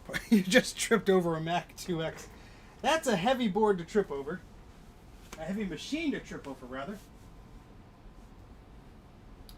All right, so let me get the rest of the components. Just give me a minute. I'll be right back.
All right, here we are.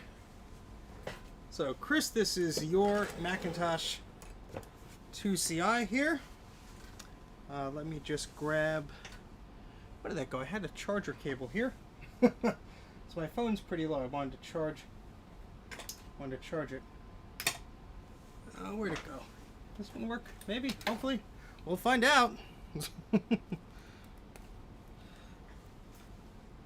Where'd that USB thing go? Yeah. Hold on. This might interrupt the stream.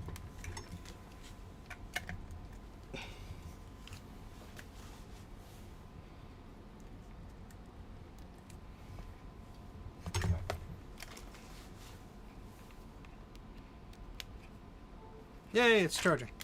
Excellent. All right, so. Sorry, let me catch up on the Flores Max. Yes, it is. It is. Are you organizing tonight? Well, I kind of organized the desk. 640.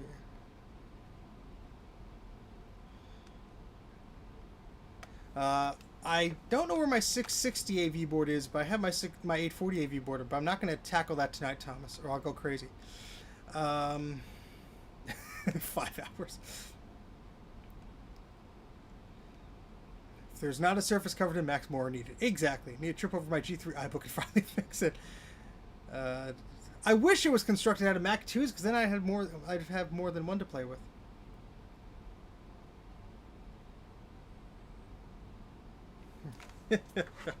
Alright, so we're going to put all the pieces in Christopher's Macintosh back together. And it's a little dusty. We'll clean the inside of that off. In fact, I'll do that with the... It's not too bad, so pardon the noise. There's this little dust hanging around in there. Now, what I am going to do is mute you now, because I'm going to mute you guys, because I'm going to be using that duster for a second.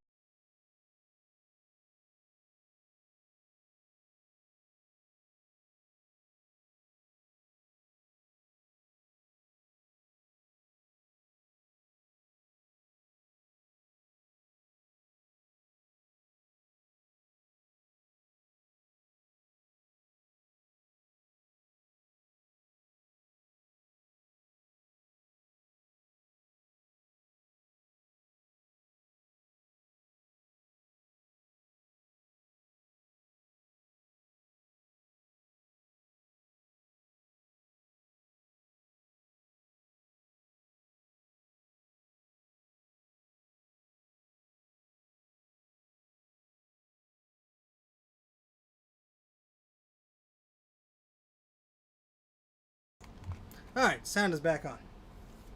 I believe it does use the same power supply. So I'm noticing there's like a little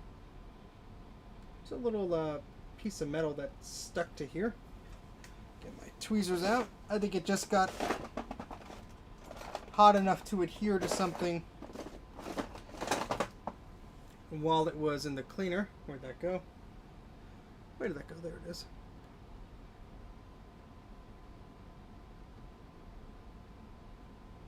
Like an old leg from solder or something like that. So that's gone. Now there's some little bits I'm just going to clean off with some alcohol here. I guess it did not fully get after I take this out of the ultrasonic cleaner, I rinse it in alcohol, and sometimes it just doesn't get all the crevices there. So. Oh, well, thank you very much, Andre. I appreciate all the thumbs up, but I know in their hearts, everybody who is watching is giving me a thumbs up. Or they're just not around anymore. Ba-dunch. Alright, so let's just go over a few little areas here. There's some like little white residue left over from the ultrasonic fluid. I mean, it's not going to do it any harm, I don't think, but I just like to do a little spot clean. Especially since this board was having sound issues. So there was no sound on the logic board, and I'm hoping that this clean has fixed that issue. So we will find out soon enough.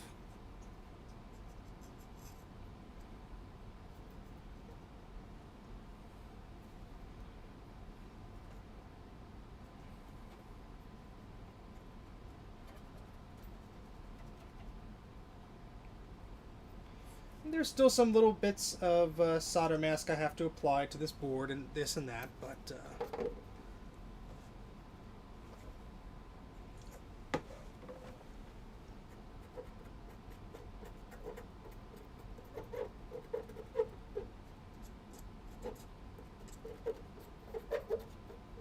so I'm just using some IPA here, some 99% IPA, just to go around and clean up any little things that aren't nice and shiny.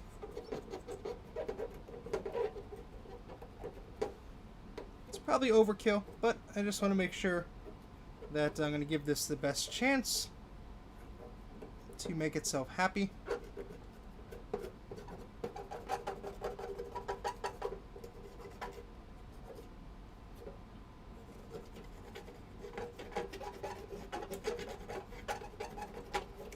Usually it tends to happen around like the exposed solder, so we have some by this, I guess this where a socket would have gone on some models. Ooh, that's hot. No thank you.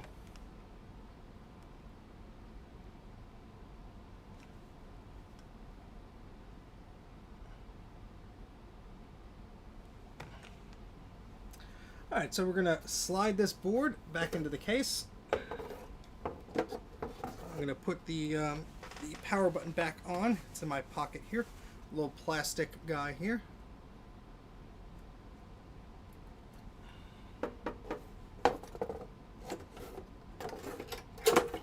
And if we still have problems with this board, that's fine. It's to be expected on some of these old ones. But I'm hoping that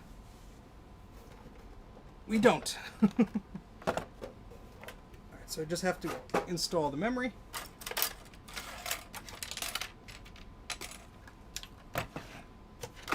Where'd the battery go? It was just here. Okay, put this down here.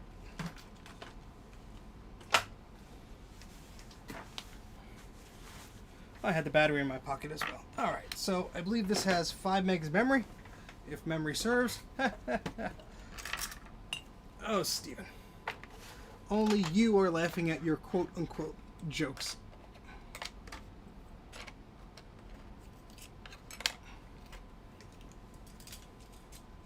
New bus.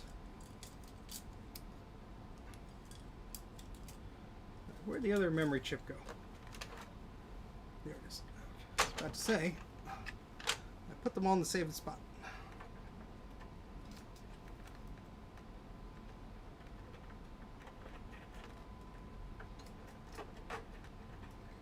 There was a surprising amount of dust by the memory sockets here.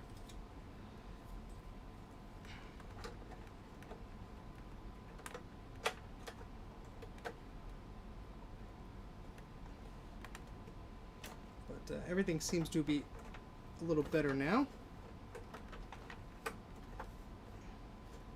always put these modules in the wrong way. One day I will learn.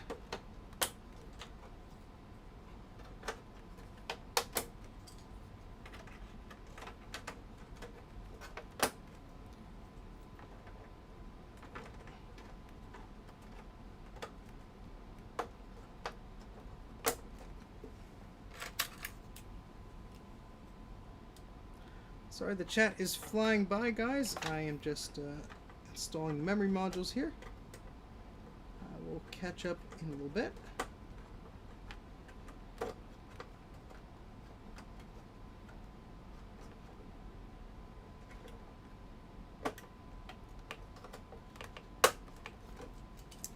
Some of these modules are very stiff to go in, but they were in there before, so.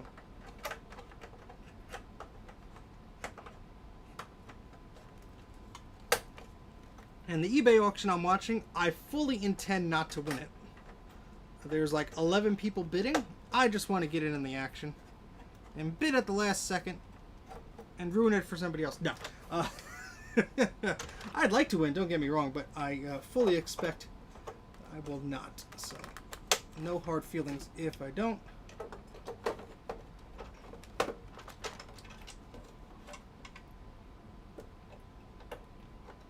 Okay. And we're not going to bother with the hard drive because I have the blue SCSI adapter. I'm just going to put the power supply here. Make sure that's seated in correctly. I do not get commission. They don't even know who I am. Where'd I put that? There it is. It's like I just had the blue SCSI. I really have to trim the pins off of this thing so it will actually fit flush.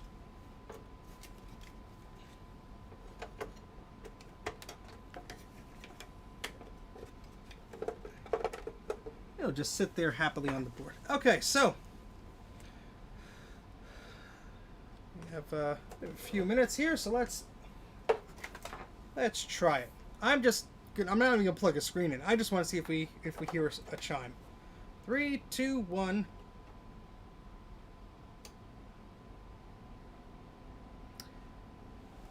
Alright, no chime. But could be because the memory was reset. Who knows? I'll plug in the monitor here. See if we get any life out of it, huh? And I just had that monitor adapter. Here it is. It's plugged into that one. Oh wait, should be. Sorry, that's my timer reminding me of the eBay thing, which I should probably be paying attention to more. I'm not going to win it anyway, but way too rich for me, I'm sure.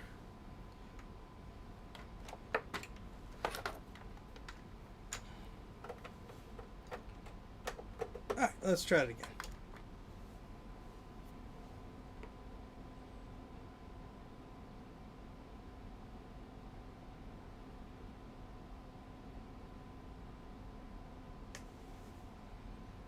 Let me make sure everything is seated correctly.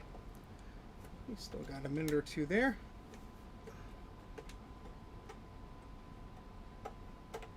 I mean, it worked before the recap, so that was good. Take the battery out just in case it's dead and it's causing any problems. This cable here is going directly to the monitor, but sometimes these don't like LCDs, so that could be it. The speaker is plugged in. Let me adjust the pin out, the jumpers rather, on this, because it's not correct.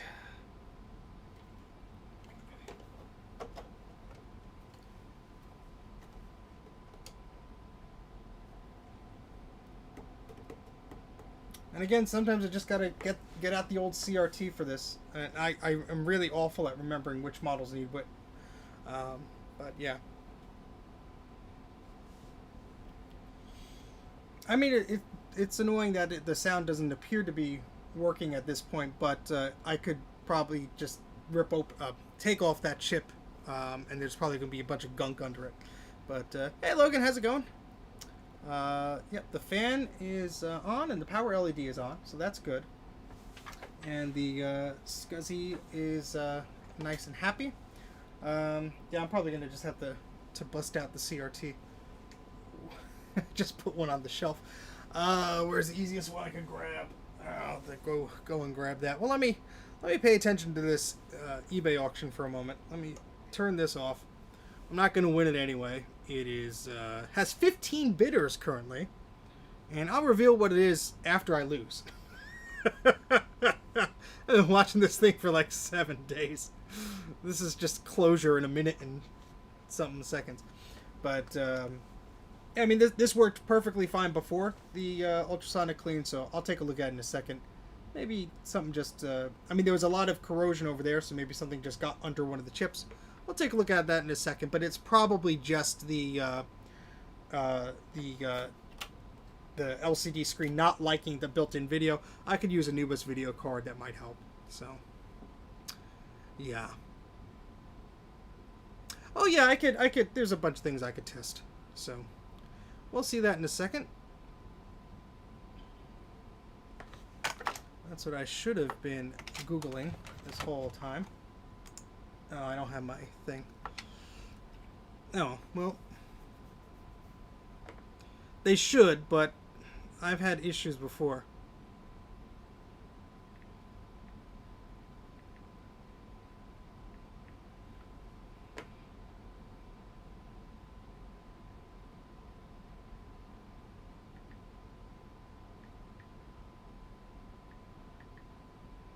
I'm just waiting 20 seconds.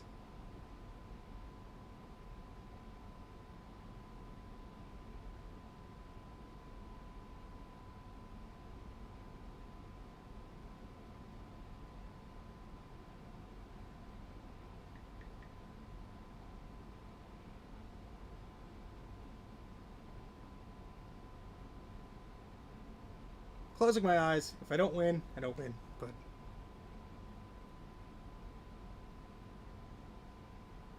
oh, hey, crap! I won. Now I have to pay out for it.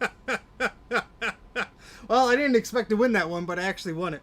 So, and Toby knows exactly what it is. That's pretty cool. So, the auction was, and I'll just show it to you on my phone here. Which is good because I've been losing a lot of things. So there you go. It was for a bunch of various vintage Apple parts. And the thing is, there's some goodies in there. One is an Apple PowerPC upgrade card for a 68K Mac.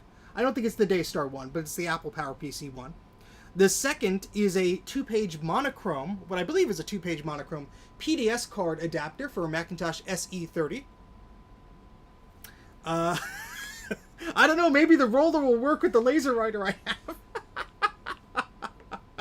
And then there's a Macintosh LC2 logic board. There's a random hard drive. And there's some manuals and some discs. I'll archive the discs, but hey, there we go. I'm pretty happy for that. Yeah, I know Daystar designed the Apple one. It's probably only an 80 megahertz one with my luck, and maybe it'll need some soldering like Sean's did. Hey, that's pretty cool. I'm happy about it. Let me pay for this before somebody else yells at me. It was $140 before shipping, so yeah, not the cheapest thing. I hardly buy. I would call this like a big ticket thing because it has, you know, the whatchamacallit, you know, the processor upgrade card and stuff. That stuff isn't cheap. I know Sean paid a pretty penny for his, but I don't have a Quadra 700. If I did, I would make it a Power Macintosh one just for funsies. Oh, I'm excited. This is cool. It's a little more than I wanted to pay, of course, but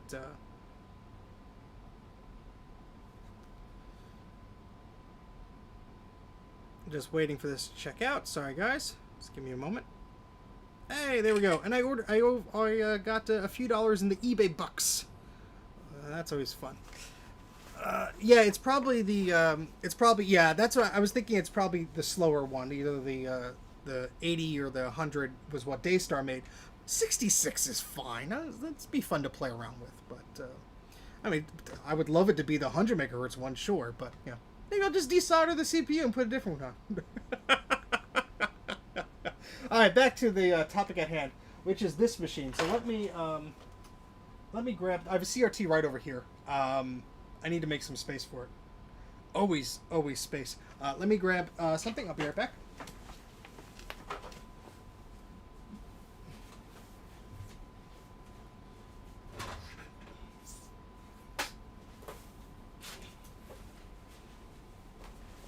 I'll just say, in all honesty, that for the price I paid for that lot, I could probably easily make my money back if I really needed to, you know, get them gone.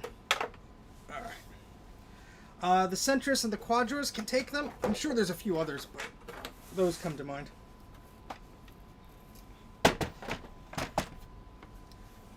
This is just a little Dell monitor stand that my old job had like a bunch of, and they were just throwing them away. And I said, I could use that. Because it allows me to put the machine here.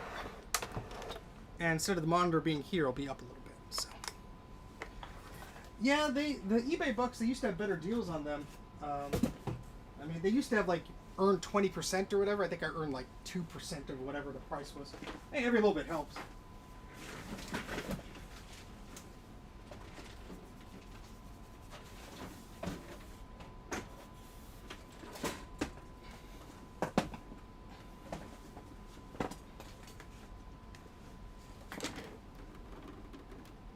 Okay, so this is an Apple Color Plus 14-inch display. So this should be very happy with this particular machine. No worries, Commodore fan. See you later. Thank you for stopping by. And see, this is the monitor that I've always said, like, oh, I hate this monitor, blah, blah, blah, because it's just a basic one. But you know what? I've used it so many times in my streams now, I actually kind of like it. So, of course, now that I say that, it's gonna like not work or something. But oh boy! All right, so we need a second power cable here.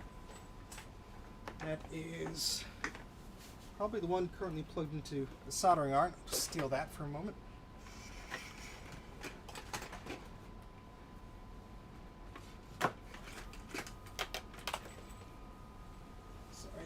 Untangle this here. It's the problem with having so many wires. They all get so tangled so easily.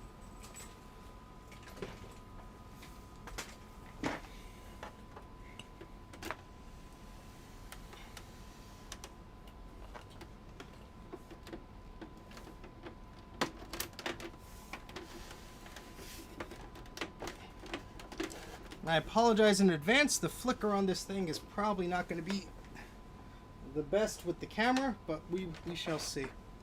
Alright, so let me get some of these Q-tips out of the way. I'll just put the keyboard on my lap for now. Alright, we got the monitor plugged in. The monitor port is actually a little wobbly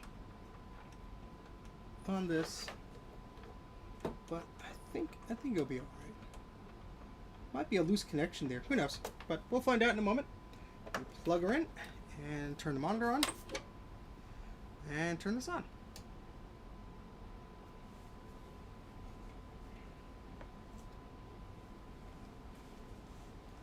Alright, so we get the gray screen and we have a cursor, so that's good news. And it's booting up. So that's nice. Now, it could be, if the sound is still truly not working, it could be a bad sound chip. You can see it booted right up there with this monitor. Yeah, so we're not getting any sound still. So I will likely take those sound chips off of the board and take a good look at them with the microscope at one point. But Chris, your machine at least is happily working after an ultrasonic clean and all that fun stuff, but we have your 5 megabytes of memory. We're running system 7.0.1, so that's all happy and good. Oh yeah, yeah. That I love that ad. The one that the Mac runs Windows and the Macintosh at the same time. His monitor's a little funky. I'll let's see if I can show you. I think it's of course. Really? All right, whatever. This monitor's a little funky. I think there must be a capacitor or solder joint that's weak. It'll sometimes go to like nice color, but yeah. All right, so let's shut this down. We'll have to tinker around with that. I just wanted to make sure the board was no worse than it was after it went through the ultrasonic cleaner. Oh no, we're not taking any monitors apart tonight. No sir. No siree. Sorry, not gonna happen. All right, so we're gonna unplug our blue SCSI adapter here. But yeah, so that's something I'll have to tackle next week, or well, the week after next. But it's still on my radar, so it is not over yet. And where'd the... No, we have the speaker in there already. Okay, so I'm going to just unplug this guy. I'm going to put it back on the to fix shelf. I'll be right back.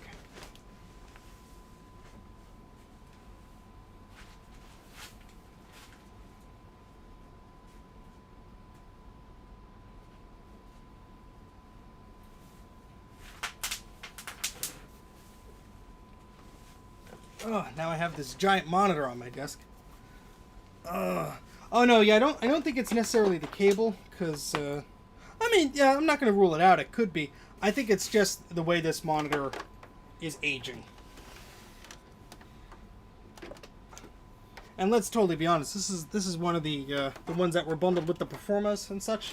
These aren't exactly the best monitors. I have like 3 of them. I mean, I use them because I know they're usually compatible with the older ones. This has a date of September 1993 on it. Where's my thing of zip ties? Here we go. Let me use that for this cable. So yeah, it's an old one. The caps are old, etc. But yes, one bad cap leads to another, and that's exactly why at this point in time I'm not going to just go in and start poking around. All right. Ooh, a jazz disc. How much did that cost you, Adam? I'm curious. Let me move this monitor elsewhere. Ugh.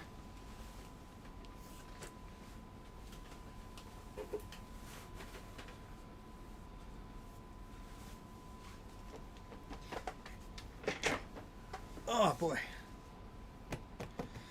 All right, so we've tested what I planned to test today. So we've been going for 2 hours or so. I don't think I'm going to stream for too much longer because it's already midnight.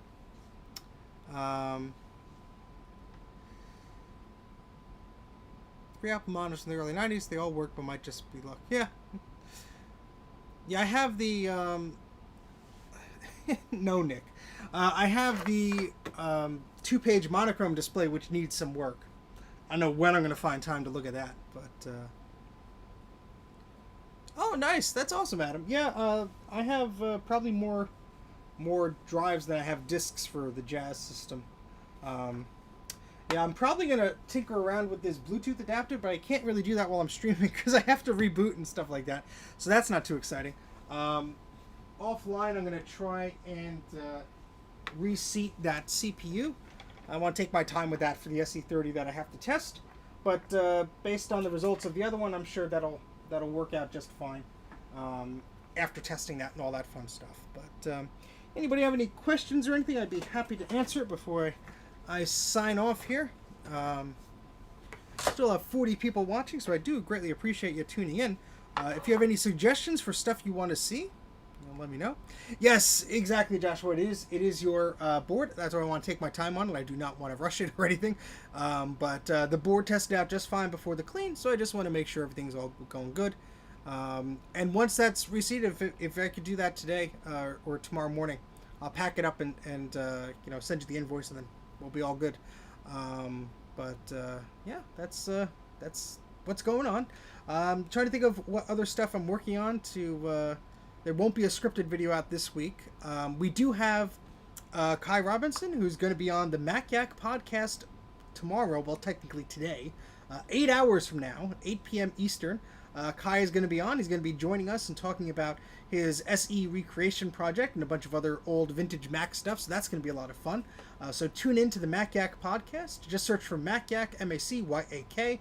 On YouTube, you'll find us, or just go to DuckDuckGo or whatever you use to search, and search for Mac84, and you'll come right up to us on YouTube. We stream live. You can be part of the chat. It's going to be a lot of fun. I hope it's not cursed, Chris. I think it's just some dirt under a sound chip, or maybe the sound chip is bad. We'll see. That's something we'll take a look at. But yeah, Kai is not the one behind the SE31.